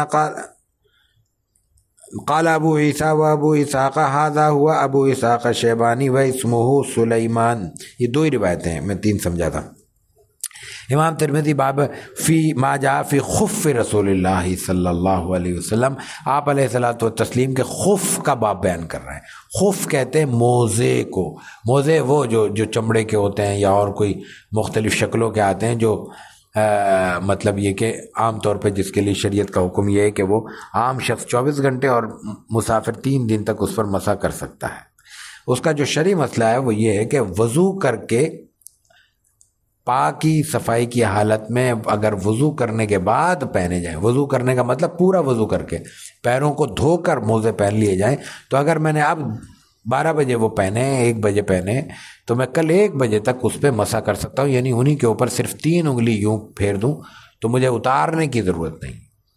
درمیان میں نے ایک لمحے کے لیے بھی اتار دیے، پورے خارش ہو رہی تھی اتار دیے ہم نے، تو پھر وہ اب دوبارہ 24 گھنٹے شروع ہوں گے. اس وقت سے جب ہم دوبارہ وضو کر کے پہنیں گے پھر مسح نہیں کیا جا سکتا. اور یہی حکم یہ تو ہے 24 گھنٹے کا، 72 گھنٹے کا ہے مسافر کے لیے اسی کیفیت میں. اس کے لیے فقہاء حنفیہ کے ہاں شرط یہ ہے کہ وہ موزہ ایسا ہو جو اپنے طور پہ مطلب کھڑا ہو جاتا ہو، یعنی وہ جو ہمارے جرابیں ہیں جو جسم پہ چپک جاتی ہیں وہ نہیں. اور اس کو چلیں، اگر ہم اس کو زمین پہ چلیں تو وہ تھوڑا بہت چلنے سے پھٹے نہیں. مطلب ہم اگر 10 کلومیٹر چلیں گے تو چمڑا کیا ہے، جوتا بھی گر جاتا ہے، لیکن ایسے نہ ہو کہ جیسے ابھی چلے اور اس میں سوراخ ہو گیا، تھوڑا سا اس میں اتنی گنجائش ہو کہ وہ پیروں کو بچا لے. اور اس میں پھر دوبارہ دہرا دوں کہ یہ وضو کرنے کے بعد پہننے کا حکم ہے. اگر بے وضو پہنا ہے مسح کرنے سے وضو نہیں ہوگا. سرد علاقوں میں اس کی زیادہ ضرورت پیش آتی ہے انسان کو، کہ کیفیت یہ ہوتی ہے کہ بعض اوقات پیر پھٹنے لگتے ہیں، بلکہ پھٹ بھی جاتے ہیں تو پٹیاں وٹیاں باندھنی پڑتی ہیں. تو اس وقت اگر آدمی وہ پہن لے تو 2-3 دن میں آدمی کو 2-3 دن استعمال کر لے تو پیر محفوظ ہو جاتے ہیں. جہاں خشک علاقے ہوں اور سرد علاقے ہوں، مائنس ٹیمپریچر ہو، وہاں زیادہ ضرورت ہے. یہ کراچی میں بیٹھ کے تو یہ بحث ہی غیر متعلق سی ہے. تو پہلی روایت حناد ابن سری سے میں نقل کرتے ہیں امام ترمذی، وہ ان کے استاد وکی ہیں. استاد وکی بڑے مشہور محدث ہیں. وہ اپنے دلہم بن صالح سے، دلہم بن صالح حجیر بن عبداللہ سے، وہ ابو بریدہ سے، ابن بریدہ اپنے والد بریدہ سے نقل کرتے ہیں ان نجاشی، کہ آپ علیہ الصلوۃ والتسلیم کو حبشہ کے بادشاہ نجاشی نے 2 سیاہ سادے موزے ہدیہ کیے تھے. فلبسہما، آپ نے وہ پہنے، ثم توضا، پھر وضو کیا، ومسح علیہما، ان پہ مسح کیا. دیکھیں پہلے فلبسہما، پہلے پہننے کا مطلب ہے وضو کر کے پہنا.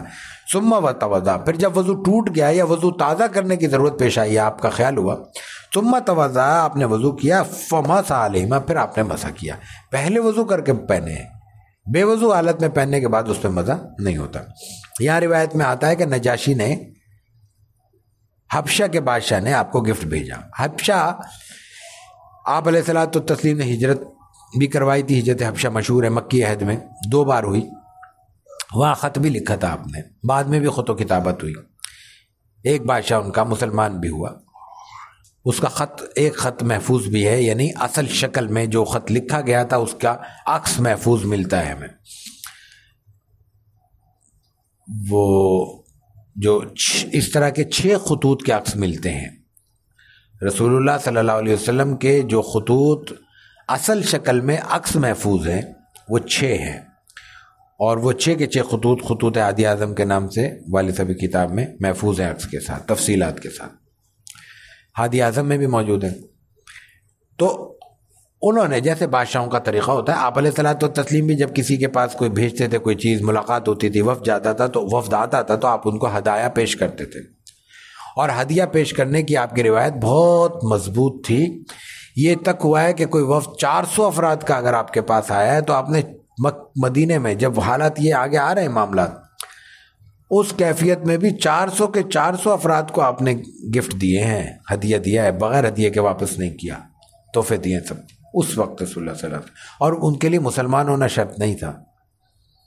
ہمارے ذہن میں عجیب سی کوئی اسلام کی شکل بنی ہوئی ہے، بس پتہ نہیں، رسول اللہ صلی اللہ علیہ وسلم نے ان کو، غیر مسلموں کو جو آئے ہیں آپ کے پاس آئے ہیں بغیر اسلام قبول کیے واپس چلے گئے ہیں، آپ نے ہدیہ دی ہے ان کو، اور مسلمانوں کو تو دیا ہی ہے، ظاہر ہے۔ اصل میں وہ ہدیے کا تعلق مسلمان اور غیر مسلم سے نہیں تھا، اس کا تعلق مہمانداری سے تھا۔ جو مہمان کی حیثیت سے آیا ہے وہ مہمان ہے، چاہے کوئی بھی ہو۔ وہ اسلام قبول کرتا ہے، اللہ نے اس کو سعادت دے دی، نہیں قبول کرتا، اللہ کا معاملہ ہے، اس کا معاملہ ہے۔ ہم نے اپنے آپ کو مسلمان کی حیثیت سے پیش کرنا ہے، مسلمان کی حیثیت سے ہمارا رویہ وہ ہونا چاہیے جو رسول اللہ صلی اللہ علیہ وسلم کی سنت کے قریب تر ہو۔ آپ کی سنت کیا ہے؟ غیر مسلم آئے تو اس کو ویلکم کہا جائے گا، اس کو ہدیہ دیا جائے گا، اس سے نرمی سے بات کی جائے گی، اس کو اللہ کا پیغام پہنچایا جائے گا۔ تو آپ علیہ الصلوۃ والتسلیم کو نجاشی نے موزے دیے، آپ نے وہ پہنے اور استعمال کیے۔ دوسری روایت میں اس کی تفصیل ہے۔ یہ روایت قتیبہ بن سعید سے ہے، وہ ان کے استاد یحییٰ بن زکریہ بن ابی زائدہ سے نقل کرتے ہیں، وہ حسن بن عیاش سے، حسن بن عیاش ابو اسحاق سے، وہ شعبی سے، وہ کہتے ہیں مغیرہ بن شعبہ کہتے ہیں رضی اللہ تعالیٰ عنہ، صحابی ہیں، مشہور ہیں، اہدا دحیۃ للنبی صلی اللہ علیہ وسلم خفین فلبسہما، کہ دحیہ کلبی رضی اللہ تعالیٰ عنہ نے رسول اللہ صلی اللہ علیہ وسلم کو موزے، خفین، 2 موزے، 2 جوڑی کا مطلب ہے خفین، ہدیہ کیا آپ نے، وہ پہنے۔ اب یہ 2 واقع بھی ہو سکتے ہیں، ایک جوڑی نجاشی نے دی، حبشہ کے بادشاہ نے، نجاشی اس کا لقب ہوتا تھا، نام نہیں ہوتا تھا، کسرا لقب تھا ایران کے بادشاہ کا، ہرقل لقب تھا روم کے بادشاہ کا، نجاشی لقب تھا حبشہ کے بادشاہ، حبشہ کا مطلب افریقہ، ایتھوپیا وغیرہ۔ تو یہ نام نہیں تھے، بادشاہ بدلتے رہتے تھے، لقب وہی رہتا تھا۔ تو دوسری صورت یہ ہے کہ دو واقعہ، دوسری صورت یہ کہ ایک ہی واقعہ، نجاشی نے حضرت دحیہ سفیر کے طور پہ گئے، یہ روایتوں میں ملتا ہے، نجاشی حضور نے جو اپنے خط وغیرہ بھیجا حضرت دحیہ کو بھیجا ہے، تو حضرت دحیہ وہاں گئے، بادشاہ نے آپ کا گفٹ حضرت دحیہ کو دیا ہے، حضور کو دحیہ نے آ کے دیا ہے، تو اس لیے ایک روایت میں حضرت دحیہ رضی اللہ تعالیٰ عنہ کا ذکر ہے، ایک طرف نجاشی کا، اصل ہدیہ نجاشی کا تھا، آپ تک وہ حضرت دحیہ کلبی رضی اللہ تعالیٰ عنہ سے پہنچا ہے۔ آگے روایت میں ایک جملہ اور ہے، وقال اسرائیل ابن جامر عن عامر، اسی روایت میں یہ مطلب اس ایک اور سند سے یہی روایت اسرائیل عن جابر عن عامر کی سند سے جو نقل ہوئی ہے، امام ترمذی تک پہنچی ہے، امام ترمذی کہتے ہیں کہ اس میں ایک اور جملہ بھی اضافہ ہے، وہ کیا ہے؟ وَجُبَّةً فَلَبِثَهُمَا حَتَّى تَخَرَّقَا لَا يَدْرِي النَّبِيُّ صلی اللہ علیہ وسلم أَذَكِيٌّ هُمْ أَمْ لَا، اس کے ساتھ ایک جبہ بھی بھیجا تھا ہم نے حضور کو، دحیہ نے، حضرت دحیہ نے یا نجاشی نے جو گفٹ دیا وہ 2 گفٹ تھے، ایک موزے تھے، موزے کی جوڑی، ایک جبہ، آپ نے دونوں چیزیں استعمال کی۔ اور آگے جو لکھا ہے نا حتیٰ تخرقا، حتیٰ کہ وہ پھٹ گئے، تو یہ دونوں کے لیے بھی ہو سکتا ہے کہ مطلب وہ موزے کی جوڑی بھی پھٹ گئی اور جبہ بھی، دونوں استعمال ہو کے پھٹ جاتا ہے۔ لیکن یہاں خیال یہ ہے، میرا ذاتی ذہن اس طرف جاتا ہے کہ اس سے مراد یہاں موزے ہیں، جبہ عام طور پہ پھٹتا نہیں ہے، اتنا استعمال نہیں ہوتا کہ جبہ پھٹ جائے، موزے پھٹ جائیں گے تو پہننے چلنا ہے، پہن کے چلتا ہے، چمڑے کے ہوں گے جب پھٹ جائیں گے کچھ عرصے میں۔ اور آگے جو ذکر آ رہا ہے وہ چمڑے کا آ رہا ہے، اس کا جبے سے کوئی تعلق نہیں۔ کیا کہتے ہیں راوی؟ لا یدری نبی صلی اللہ علیہ وسلم ازکی ہما عملہ، ان موضوع کے بارے میں رسول اللہ صلی اللہ علیہ وسلم کو یہ علم نہیں تھا کہ جس چمڑے سے یہ بنائے گئے ہیں اس کو اسلامی طریقے سے ذبح کیا گیا ہے یا نہیں. مطلب جانور مر گیا، اس کی کھال اتار لی مرنے کے بعد اور اس کو موزے بنا دیے، یا باقاعدہ مذبوح تھا جس جانور. آپ کو اس کا علم نہیں تھا، اس کے باوجود آپ نے پہنے ہیں. جب ہم کہتے ہیں نا شریعت آسان ہے تو اس کا مطلب یہ ہوتا ہے. شریعت کا ایک بڑا عجیب سا اصول ہے، اور آج ہم سمجھا کے تھک جائیں، لوگوں کو بات سمجھ میں نہیں آتی. وہ یہ ہے کہ اگر ایک چیز یقینی ہے نا، ایک جہت یقین کی ہے، مجھے معلوم ہے پانی پاک ہے، یا کسی کو شک ہے اس پہ، اب اس پہ 10 دفعہ شک کر لیں، شک سے یہ یقین ختم نہیں ہوگا. پانی بھر کے آپ نے باہر رکھ دیا، شک ہو گیا، اوپر سے چیلیں بھی گزر رہی ہیں، کوے بھی گزر، ہو سکتا ہے کسی نے کوئی گندگی کر دی ہو سکتا ہے اس میں گر. یہ ہو سکنا کیا ہے؟ شک ہے. اور یہ کہ یہ پانی پاک صاف ہے، یہ یقین ہے. یہ یقین شریعت کا اصول ہے. یہ یقین شک سے دور نہیں ہوتا. اس یقین کو دور کرنے کے لیے دوسرا یقین درکار ہے. یعنی ایک آپ میں سے کوئی شریف آدمی اٹھ کے کھڑا ہو، نہیں میرے سامنے اس میں گندگی گری ہے، اب آپ کا یقین اس یقین سے ٹکرا رہا ہے، اب آپ کا یقین درست ہے، اب یہ پانی پھینک دیا جائے گا. اس وقت تک نہیں پھینکا جائے گا، اس وقت تک نہیں پھینکا جائے گا. تو یقینی بات کیا ہے؟ یہ درست ہے، یہ یقین ہے. مثال کے طور پہ یہاں آپ علیہ الصلوۃ والتسلیم کو علم نہیں ہے کہ چمڑا جائز ہے ناجائز ہے، حلال ہے حرام ہے، ذبح ہوا ہے نہیں ہوا، لیکن چمڑے کا ایک اصول اور بھی شریعت نے بیان کیا ہے. چمڑے کا نہیں، ہر گندگی کا اصول ہے. چمڑے کا اصول کیا ہے کہ اگر وہ خشک ہو جائے تو وہ صاف پاک ہے. چمڑے کا خشک ہو جانا اس کی پاکی ہے. یہ باہر فرش ہے، دھوپ پڑ رہی ہے، یہاں کوئی ظاہر ہے کہ جانور گزرتے ہی ہیں، یہاں کوئی جانور کوئی پرندہ گزرا، اس نے کوئی گندگی کر دی، اپنی فضلہ کو پیشاب کچھ کر دیا، اور دوبارہ دھوپ آئی وہ خشک ہو گیا، ختم ہو گیا. کوئی شک کرنے کی ضرورت نہیں ہے وہ پاک ہو گیا، کوئی شک کرنے کی ضرورت نہیں ہے.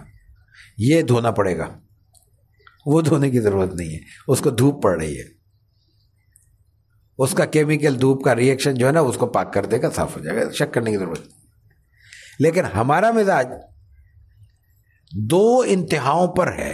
بہت خوفناک بات ہے.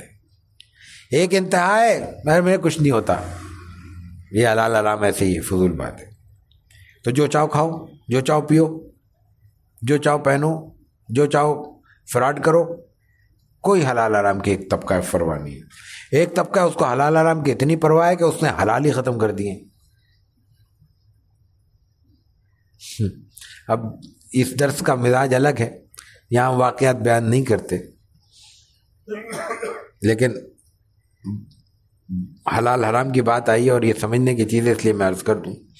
ہم نے ایک کوٹ تھا ہمارا، وہ ڈرائی کلین کرنے کے لیے بڑے ڈرائی کلینر کو بھیجا، کیونکہ عام طور پہ ڈرائی کلین کے نام پہ تو وہی وہ ڈرائی تو ہوتا نہیں، تو گیلا ہوتا ہے، گیلا کلین ہے، پانی میں ڈال دیتے ہیں اٹھا کے، کوٹ ووٹ چیزیں برباد ہو جاتی ہیں.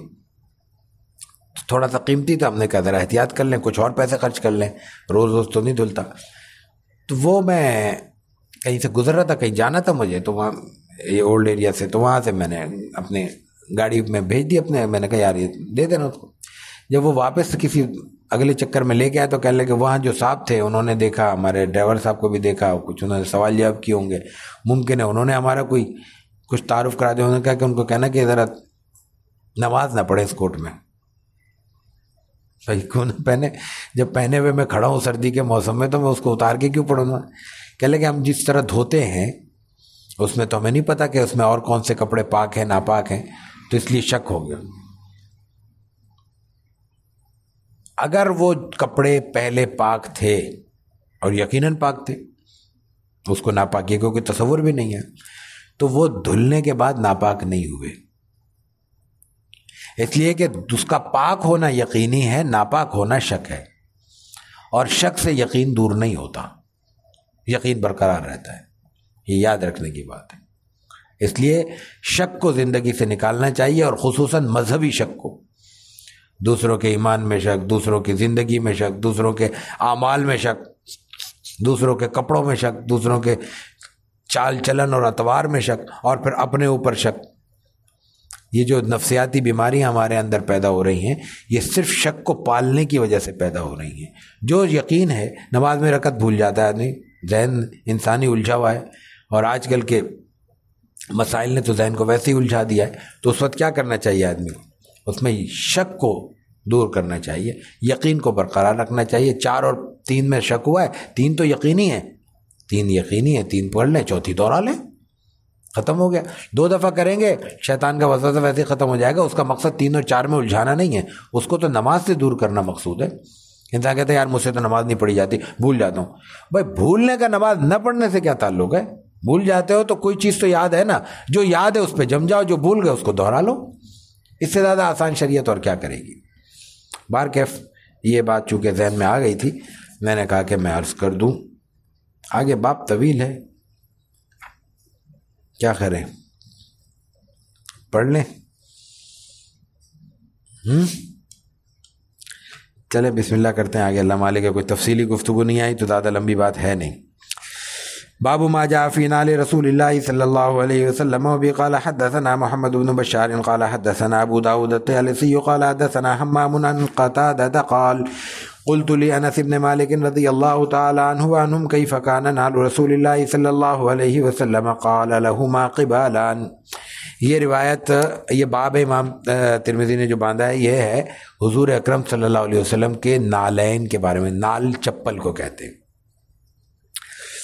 امام ترمذی کے استاد محمد بن بشار ہیں، وہ ابو داؤد طیالسی سے، یہ خود صاحب کتاب ہیں، ان کی کتاب مسند ابو داؤد طیالسی موجود ہے۔ وہ نقل کرتے ہیں حمام سے، حمام قتادہ سے۔ قتادہ کہتے ہیں میں نے حضرت انس سے پوچھا، خادم رسول ہے، ان سے پوچھا کہ آپ کے چپل کیسے تھے؟ آپ نے فرمایا اس میں 2 تسمے تھے، بس 2 تسمے کا مطلب 2 بندھے ہوئے تھے، پیر کا نشان تھا۔ عام تصویریں پرانی جو آتی ہیں، وہ اب جو چمکدار تصویریں ہیں وہ نہیں، جو پرانی تصویر ملتی ہے وہی یہ کہ ایک پیر کا انگوٹھے کا نشان ہے جس میں پیر آگے نہ جائے، پھنس جائے، اور 2 نشان بنا دیے تاکہ دونوں جانب سے پیر کو وہ روک لے۔ بس یہ سادہ سا چپل تھا، نیچے چمڑے کا ایک ٹکڑا تھا۔ تو یہ بات ہے، یہ آگے تفصیلیں یہیں آ رہی ہیں، آگے میں اس کو تیزی سے پڑھ لیتا ہوں۔ وبه قال حدثنا ابو كريب محمد بن العلاء قال حدثنا وكيع عن سفيان عن خالد الحذاء عن عبد الله بن الحارث عن ابن عباس رضي الله تعالى عنه وعنهم قال كان لنال رسول الله صلى الله عليه وسلم قبالان مثني شراكهما۔ وبه قال حدثنا احمد بن منيع ويعقوب بن ابراهيم قال حدثنا احمد الزبيري قال حدثنا عيسى بن طهمان قال اخرج الينا انس بن مالك علين جرداوين لهما قبالان قال فحدثني ثابت بعد عن انس انهما كانتا نالي رسول الله صلى الله عليه وسلم۔ احمد ابن منی اور ابو قریب سے یہ 2 روایات ہیں۔ پہلی روایت میں نقل کرتے ہیں ابو قریب محمد بن علا وکی سے، وہ سفیان سے، وہ خالد حذاء سے، وہ عبداللہ ابن حارث سے، اور وہ ابن عباس رضی اللہ عنہما سے کہ رسول اللہ صلی اللہ علیہ وسلم کے جو 2 چپل میں جو 2 تسمے تھے وہ دوہرے تھے، یعنی ایک میں 2 ڈلے ہوئے تھے۔ یہ تو واضح ہے، اس میں تو کوئی اشکال کی بات نہیں ہے۔ دوسری روایت آپ احمد ابن منی سے، وہ یعقوب ابن ابراہیم اور وہ احمد زبیری سے نقل کرتے ہیں۔ احمد زبیری عیسیٰ بن طہمان سے، وہ کہتے ہیں کہ ہمیں انس ابن مالک نے ایک چپل دکھائے، جوڑی دکھائی، جرداوین، ایسی جوڑی تھی، چپل تھے جس میں جوڑ لگا ہوا تھا، لہما قبالان، وہی بات کہ اس میں 2 تسمے تھے۔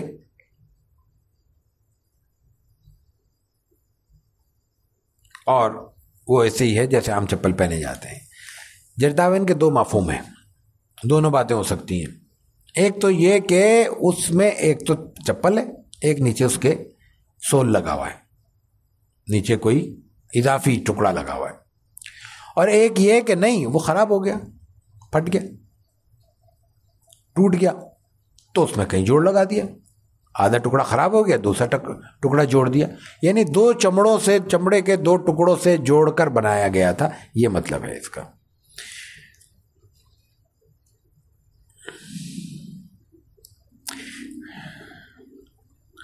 وبه قال حدثنا إسحاق بن موسى الأنصاري قال حدثنا معن قال حدثنا مالك قال حدثنا سيد بن أبي سعيد المقبوري عن عبيد بن جريج أنه قال لابن عمر رضي الله تعالى عنه عنهم رأيتك تلبس النعل السبتية قال إني رأيت رسول الله صلى الله عليه وسلم يلبس النعل التي ليس فيها شعر ويتوضأ فيها فأنا أحب أن ألبسهما۔ وبه قال حدثنا إسحاق بن منصور قال حدثنا عبد الرزاق عن معمر عن ابن أبي ذئب عن صالح مولى الطوامة عن أبي هريرة رضي الله تعالى عنه عنهم قال كان لنعل رسول الله صلى الله عليه وسلم قبالان۔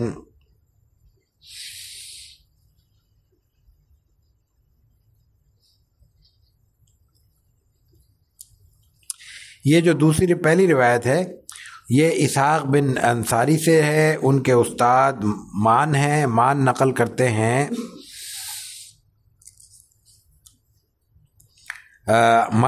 مالک سے، مالک نقل کرتے ہیں سعید ابن ابی سعید المقبری سے، وہ نقل کرتے ہیں عبید بن جریج سے۔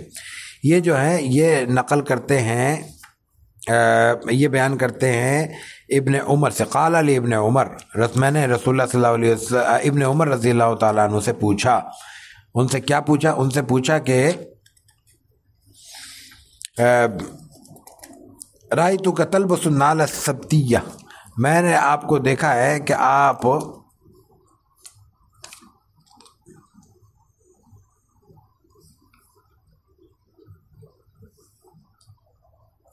نہیں یہ جوتے پہنے ہوئے ہیں، تو وہ کہتے ہیں کہ انی رأیت رسول اللہ صلی اللہ علیہ وسلم، میں نے آپ علیہ الصلوۃ والتسلیم کو دیکھا کہ ایسے آپ نے جوتے پہنے ہوئے تھے، لیس فیہا شعر، ان پہ بال نہیں تھے۔ چمڑا دو طرح کا ہوتا ہے، ایک ہوتا ہے جس پہ بالکل الٹا چمڑا ہوتا ہے، اس پہ بال نہیں ہوتے اوپر، ایک وہ کھال ہوتی ہے جس پہ بال سے نظر آ رہے ہوتے ہیں، عام طور پہ جوتے بنے ہوتے ہیں جس میں بال ہوتے ہیں۔ تو آپ علیہ الصلوۃ والتسلیم کے وہ کہتے ہیں کہ میں نے ایسے جوتے دیکھے جس پہ بال نہیں تھے، بال اتار دیے گئے تھے، چمڑا صاف کر دیا گیا تھا۔ وَيَتَوَضَّأَ فِيهَا، اور پھر آپ نے اس میں وضو کی، اسی میں وضو فرمائی۔ فَأَنَّا أُحِبُّ أَنْ أَلْبَسَهُمَا، وہ آپ کے جوتے تھے تو مجھے بہت پسند ہے، میں بھی وہی پہنوں۔ حضرت ابن عمر رضی اللہ تعالیٰ عنہ کا جو عمومی زندگی کا رویہ ہے، معمول ہے، وہ یہی ہے کہ آپ علیہ الصلوۃ والتسلیم کی انتہائی حد پر جا کر پیروی کرنا، اور انتہائی ان معمولی باتوں پر بھی جو میں اپنے لفظوں میں استعمال کر رہا ہوں، آپ کی نسبت سے معمولی کوئی بات نہیں ہو سکتی، جن کو ہم معمولی سمجھتے ہیں یا معمول کی سمجھتے ہیں۔ بھائی آپ کو گزر رہا ہے ایک شخص، کسی زندگی کے جو ہمارے بنیادی تقاضے ان کا کوئی وقت نہیں ہوتا، بھائی مجھے نہیں پتا کہ کس وقت مجھے بیت الخلاء جانے کی حاجت ہو جائے گی، جب ہو جائے گی چلے جائیں گے۔ آپ سفر پہ جا رہے ہیں، آپ کو حاجت ہو گئی، آپ جانور کو اپنے روکا، آپ نے قضا حاجت کی، پھر چل پڑے، جنگل ہے نا، کھلی جگہ میں ایسے ہی کرنا ہے۔ حضرت ابن عمر کیا کرتے ہیں، آپ نے دیکھ لیا کہ فلاں جگہ پہ فلاں موقع پہ آپ رکے تھے، انہوں نے گھوڑا روکا، سواری روکی، اونٹنی گھوڑی جو بھی ہے، اور وہاں بیٹھے اور اٹھ گئے واپس۔ غلام نے پوچھا آپ کو ضرورت نہیں تھی، آپ بیٹھے کیوں؟ کہنے لگے ضرورت کے لیے نہیں بیٹھا، میں نے تو رسول اللہ صلی اللہ علیہ وسلم کو ایک دفعہ یہاں سے گزرتے ہوئے یہاں بیٹھ کے قضا حاجت کرتے ہوئے دیکھا تھا، ان کو ضرورت تھی وہ اس لیے بیٹھے تھے، میں اس لیے بیٹھا ہوں کہ میں نے حضور کو بیٹھے ہوئے دیکھا تھا۔ اب یہ کوئی شریعت کا حکم نہیں، سچی بات یہ ہے کہ یہ بنیادی شریعت نے جس محبت کے تقاضے کو لازم کیا وہ بھی نہیں ہے۔ اگر اسی طرح شریعت لازم کرتی تو زندگی مشکل ہو جاتی، ہم میں سے کوئی گاڑیوں پہ سفر نہ کر سکتا، کم از کم عمرے پہ تو نہ کرتا، حج پہ تو نہ کرتا، جاتے پیدل، جاتے گھوڑوں پہ، گھوڑے بھی نہیں، اونٹنیوں پہ، کتنے دن میں پہنچتے؟ 15 دن کا تو ٹوٹل ویزا ہوتا ہے، 10 دن جانے کے ہوتے ہیں، 10 دن آنے کے، عمرہ کب کرتے؟ 7-8 دن کا سفر ہوتا تھا۔ تو یہ شریعت نے لازم ہی نہیں کیا، لیکن محبت کے تقاضے، اظہار محبت کے تقاضے دنیا کے ضابطوں میں بند نہیں کیے جا سکتے۔ تو رسول اللہ صلی اللہ علیہ وسلم سے تعلق کے مظاہر اور تعلق کی نسبت صحابہ کرام میں مختلف تھی۔ ابن عمر عبداللہ ابن عمر رضی اللہ عنہما کا مزاج بالکل مختلف تھا، ان کی یہ کیفیت بیان ہو رہی ہے، وہ کہتے ہیں مجھے یہ پسند ہے۔ اسی طرح دوسری روایت ہے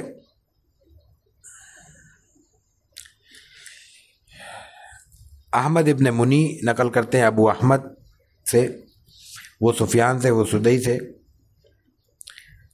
وہ نقل کرتے ہیں من سمع عمر ابن حریث، عمر ابن حریث سے ایک صاحب نے سنا، وہ کہتے ہیں کہ رسول اللہ صلی اللہ علیہ وسلم یصلی فی نعلین مخصوفتین، آپ نے مخصوف نعلین مخصوفتین میں نماز ادا کی، نماز پڑھتے ہوئے۔ جوتوں میں نماز پڑھنے کا مسئلہ الگ ہے، اور ان میں دو باتیں ذہن میں ہونے چاہیے جو گڑبڑ ہو جاتی ہیں، اور حرمین میں ہم خاص طور پہ دیکھتے ہیں۔ ایک ہے اگر چپل صاف ستھرا ہے، یقینی ہے کہ اس کے نیچے گندگی نہیں لگی ہوئی، اس میں نماز پڑھ سکتے، کوئی قباحت نہیں۔ ہمارے یہاں عجیب تصور ہے، نماز جنازہ عام طور پہ سڑکوں پہ ہوتی ہے، میدانوں میں ہوتی ہے، میدان بھی غنیمت ہے کہ چلے مٹی ہے، سڑک کے اوپر اور تپتی ہوئی سڑک پر انتہائی گرمی کے حال میں تقاضا یہ ہوتا ہے کہ جوتے الگ رکھو، ننگے پیر زمین پہ کھڑے ہو۔ کیوں؟ اس لیے کہ جوتوں میں گندگی لگی ہوئی ہے، ہاں ٹھیک ہے، نہیں ہوگی نماز، لیکن اگر جوتے کا نیچے کا تلوا سپاٹ ہے اور دیکھ لیا اس پہ کچھ نہیں لگا ہوا تو صاف ہے۔ اور جس جوتے کی گندگی سے بچنے کے لیے ہمیں فرش پہ کھڑے ہونے کی تلقین ہو رہی ہے، اس فرش کی کیا گواہی ہے کہ وہ پاک ہے؟ صبح شام تو وہاں سے جانور اور انسان گزر رہے ہیں گندگیاں پھینکتے ہوئے، گندگیوں کے ٹرک بھرے ہوئے اس پہ سے گزر رہے ہیں۔ تو بات وہی ہے کہ یقینی کیا ہے، جوتے دیکھ لے نیچے صاف نظر آ رہا ہے، گندگی نہیں، اس پہ پڑھ لینی چاہیے، کوئی قباحت نہیں، بلکہ چپل میں ہی پڑھ لینی، زیادہ احترام ہے، وہ اس کا تعلق شریعت سے نہیں، احترام سے، تو جوتے سے پیر نکال کے جوتے پہ رکھ لیں بس۔ لیکن ایک چیز ہے شریعت کا تقاضا، ایک ہے ماحول کا تقاضا۔ میرا جوتا صاف ہے، بلکہ میں نے نیا چپل لیا ہے، میں نے ابھی فرش پہ بھی بالفرض نہیں رکھا، اور میں وہ چپل پہن کے مسجد میں گھستا چلا جاؤں، کیسا لگے گا دیکھنے والوں کو؟ بدتمیز تو کہیں گے کم سے کم مجھے۔ اور اگر میں اتار کے ایک طرف رکھ دوں تو اس میں قباحت کیا ہے؟ میرے پیر ان ہزاروں سینکڑوں نمازیوں سے زیادہ مقدس ہیں جو ننگے پیر چلے آ رہے ہیں مسجد کے اندر۔ پاکی صفائی چھوڑ دیں نا، گندگی چھوڑ دیں۔ حرم میں دو تماشے دیکھنے کو ملتے ہیں بیک وقت، دونوں کراہت پر مبنی ہیں، دونوں حرمین میں۔ ایک یہ ہے کہ کچھ لوگ پورے شہر میں ننگے پیر گھوم رہے ہیں اور انہیں گندے پیروں کے ساتھ حرم میں جا رہے ہیں۔ کتنی بار ایسا ہوا ہے کہ وہ حرم کا قالین جو بار بار صاف ہوتا ہے اور صفائی کی جاتی ہے، جب ہم سجدے میں جائیں سجدہ کرنا مشکل ہو جاتا ہے، کوئی گزرا ہوگا وہاں سے، وہ بس گئی چیز ہے، یہ تو گندگی کو پکڑنے والی چیز ہے نا۔ اور دوسری جانب چپل سمیت حرم کے اندر گھسے چلے آ رہے ہیں، اور چپل بھی ایسے کہ دیکھنے کے قابل نہیں، شکل بھی نہیں، اور ویسے ہی پرانے بوسیدہ۔ تو یار حرم کا جو فرش ہے وہ ہمارے پیروں سے تو زیادہ بہتر ہوگا، وہاں تو احترام کر لینا چاہیے۔ اور یہ ہماری جو مساجد ہیں، ظاہر ہے کہ یہ بھی اسی کی ایک شاخ ہے نا، تو ان کا تقدس احترام بھی وہی ہونا چاہیے۔ تو ضرورت کے وقت ہمیں اس کا خیال رکھتے ہوئے، ضرورت کے وقت اگر ہم یہ کر سکتے ہیں تو دوسرا عمل بھی ہمیں ضرورت کے مطابق اختیار کرنا چاہیے۔ وبه قال حدثنا اسحاق بن موسى الانصاري قال حدثنا معن قال حدثنا مالك عن ابي الزنادي عن الاعرج عن ابي هريره رضي الله تعالى عنه ان رسول الله صلى الله عليه وسلم قال لا يمشين احدكم في نعل واحد لينعلهما جميعا او ليحفهما جميعا وبه قال حدثنا اسحاق بن موسى قال حدثنا معن قال حدثنا مالك عن ابي الزبير عن جابر ان النبي صلى الله عليه وسلم نهى ان ياكل يعني الرجل بشماله او يمشي في نعل واحد۔ یہ پہلی روایت ہے اسحاق ابن موسیٰ انصاری سے، امام ترمذی نقل کرتے ہیں، ان کے استاد مان ہیں، ان کے استاد مالک ہیں، وہ ابو زناد سے، ابو زناد عارج سے، اور وہ ابو ہریرہ رضی اللہ تعالیٰ عنہ سے نقل کرتے ہیں کہ آپ نے فرمایا کہ لا یمشین احدکم فی نعل واحدہ، ایک چپل میں مت چلو، دو پیر ہیں تو دونوں میں پہنو، ضرورت الگ ہے، پیر ہی نہیں ہے، پیر میں تکلیف ہے، چپل ہی نہیں پہنا جاتا، پٹی بندھی ہوئی ہے، ضرورت الگ ہے، پیر میرے ایک چپل یہاں پڑا ہے ایک وہاں پڑا ہے، تو میں نے یہ پہن لیا، وہاں جا کے دوسرا پہن لیا، لیکن معمول بنا لوں یا عادت بنا، دو باتیں ہیں، ایک تو دیکھنے میں بے ڈھنگا پن ہے، تو انسانی زندگی میں شریعت نے اس کا بھی خیال رکھا ہے کہ میں تو جو حماقت کر رہا ہوں مجھے دیکھنے والا کوفت میں مبتلا تو نہیں ہو رہا۔ سچی بات ہے، کوئی سامنے سے آئے گا مجھے تو عجیب سا لگے گا کہ یہ کیا بیوقوفی کر رہا ہے، اس کو شاید احساس ہو نہ ہو، تو وہ ہماری رعایت بھی کی جا رہی ہے وہاں پہ کہ ہمیں دیکھنے میں برا نہ لگے، اور دوسرا بے ڈھنگا پن، اور تیسرا اگر کوئی چپل اونچا نیچے ذرا زیادہ ہو، یا عام چپلوں میں تو اتنا نہیں ہوگا، تو اس میں انسانی جسم میں جھٹکا لگنے کا بھی خطرہ ہے، چال میں بھی کوئی بے ڈھنگا پن پیدا ہو سکتا ہے اگر معمول بنا لے، تو اس لیے آپ علیہ الصلوۃ والتسلیم نے ان سے منع کیا، اور آپ نے فرمایا کہ یا تو دونوں اتار دو یا دونوں پہنو، یا دونوں پہنو پہلے فرمایا، لِيَنْعِلْهُمَا جَمِيعًا أَوْ لِيُحْفِهُمَا جَمِيعًا، ٹھیک ہے۔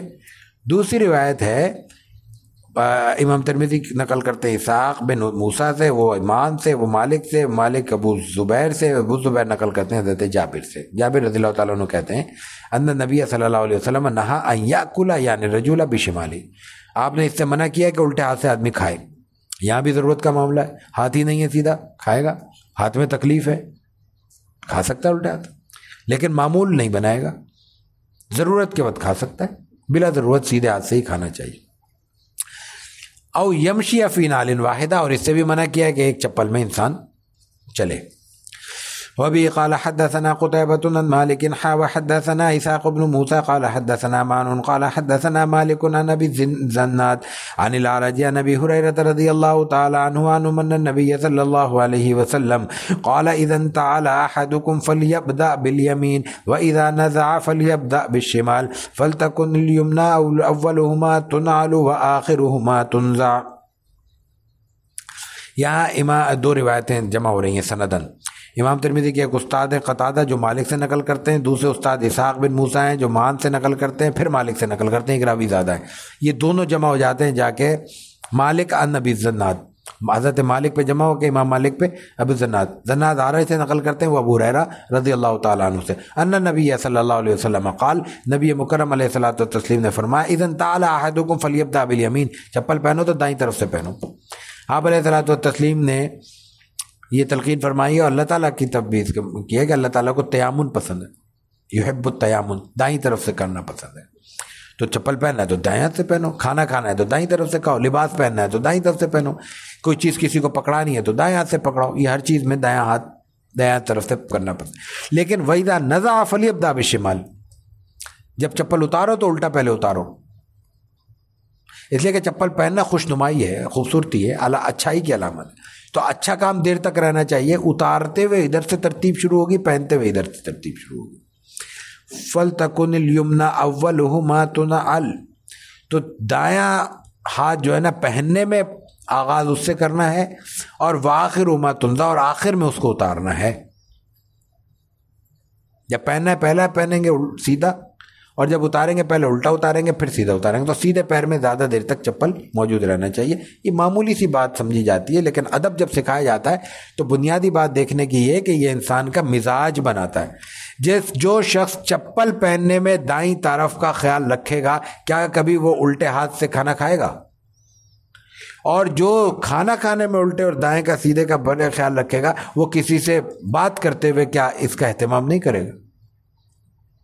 تو اصل چیز تو یہ ہے کہ انسان جب دوسروں کے سامنے جائے تو وہ ایسا حسن سلوک کا مظاہرہ کرے کہ لوگ اس کو دیکھ کے کہیں کہ یہ کوئی مہذب معاشرے کا شخص ہے، کسی سمجھدار اور سلیم الفطرت دین کا نمائندہ ہے۔ اس کی تربیت نیچے سے کی جا رہی ہے تاکہ اوپر تک پہنچتے پہنچتے اس کا مزاج بن جائے۔ یہ چیزیں ایک بار کرنے سے نہیں آتی، اور جب انسان کا مزاج بن جائے تو پھر وہ ساری زندگی جاری رہتی ہیں. اس لیے ہر حکم میں یہ بات گھمائی جاتی ہے تاکہ انسان مجموعی طور پر مزاج بنا لے اور پھر اس کی زندگی میں یہ چیزیں مزاج کا حصہ بن کے شامل ہو جائیں. وبه قال حدثنا ابو موسى محمد بن المثنى قال حدثنا محمد بن جعفر قال حدثنا شعبة قال حدثنا اشعث هو ابن ابي الشعثاء عن ابيه عن مسروق عن عائشة رضي الله تعالى عنها وعنهم قالت كان رسول الله صلى الله عليه وسلم يحب التيمم ما استطاع في ترجله وتنعله وطهوره. وبه قال حدثنا محمد بن مرزوق ابو عبد الله قال حدثنا عبد الرحمن بن قيس ابو معاوية قال حدثنا هشام عن محمد عن ابي هريرة رضي الله تعالى عنه وعنهم قال كان لنا لرسول الله صلى الله عليه وسلم قبالان وابي بكر وعمر رضي الله تعالى عنهما واول من عقد عقدا واحدا عثمان رضي الله تعالى عنه.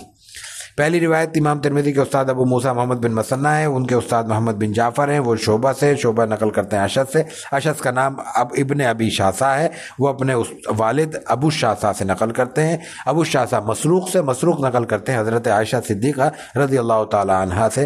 قالت، آپ فرماتی ہیں، کانا رسول اللہ، کانا کے ساتھ جب لفظ استعمال ہوتا ہے نا عربی میں، اس کا مطلب ہوتا ہے یہ آپ علیہ الصلوۃ والتسلیم کا مزاج تھا، یہ معمول تھا.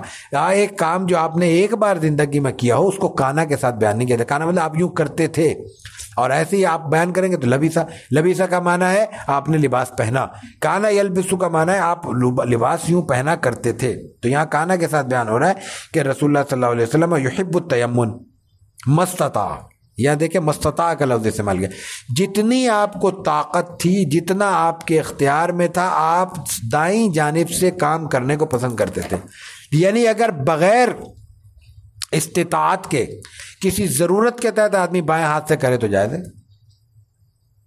اب چیز یہاں رکھی ہوئی ہے، ہم یوں بیٹھے ہوئے ہیں، تو مجھے ہر وقت ممکن نہیں ہے کہ میں کرسی سے اٹھوں اور ٹیبل سے اٹھوں تو ادھر سے بیٹھوں. تو میں نے اٹھا لیا الٹے ہاتھ سے، فون الٹے ہاتھ پہ رکھا ہوا میں نے اٹھا لیا، لیکن یہ ضرورت کے تو اٹھایا ہے، مذاق میں نہیں اٹھانا، مزاح میں نہیں اٹھانا، اور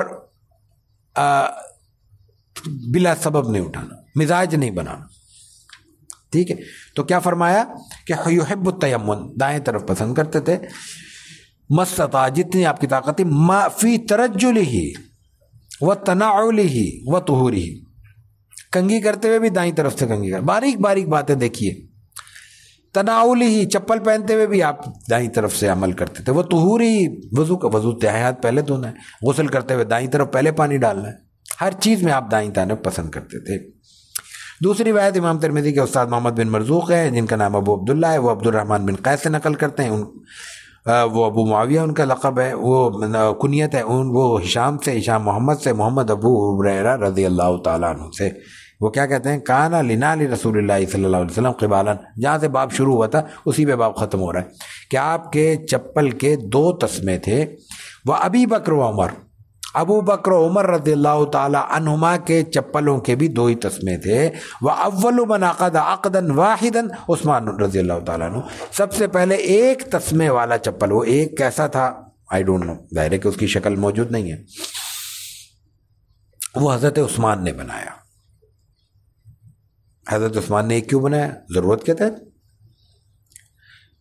یہیں تو یہ بتایا گیا ہے کہ حضرت عثمان غنی رضی اللہ تعالیٰ عنہ جیسی شخصیت بھی پہننے اور لباس کے معاملے میں رسول اللہ نہیں، رسول اکرم صلی اللہ علیہ وسلم کے بعد شیخین حضرت ابو بکر حضرت عمر کے مزاج کے ہٹ کر انہوں نے ایک چپل تیار کیا جس میں ایک جو تھا ایک تسمہ تھا، جس کا مطلب ہے جائز ہے. اس کا مطلب ہے کہ ان چیزوں میں تردد میں نہیں پڑنا چاہیے. آج ہمارے چپلوں کی وہ کیفیت نہیں ہے، آج ہمارے جوتے وہ نہیں ہیں جو اس کو ہم کہیں گے یہ سنت کے خلاف ہے، سب کو دریا برد کر دو یا آگ لگا دو. ظاہر ہے کہ یہ رویہ درست نہیں ہوگا، اس لیے کہ یہ بات شریعت سے ثابت ہے. آپ نے اس کا حکم نہیں دیا، آپ نے اس کی تلقین نہیں فرمائی، آپ نے یہ نہیں کہا کہ یہ وہ سنتیں ہیں جن پر تم سے کوئی باز پرس ہوگی نہ کرو گے. یہ اصل چیز ہے، یہی وہ مزاج ہے جو شریعت ہمیں چاہتی ہے، یہی وہ مقصود ہے جو روایتیں بیان کر کے کیا جا رہا ہے. اللہ تعالی ہمیں عمل کی توفیق عطا فرمائے. وآخر دعوانا ان الحمد للہ رب العالمین.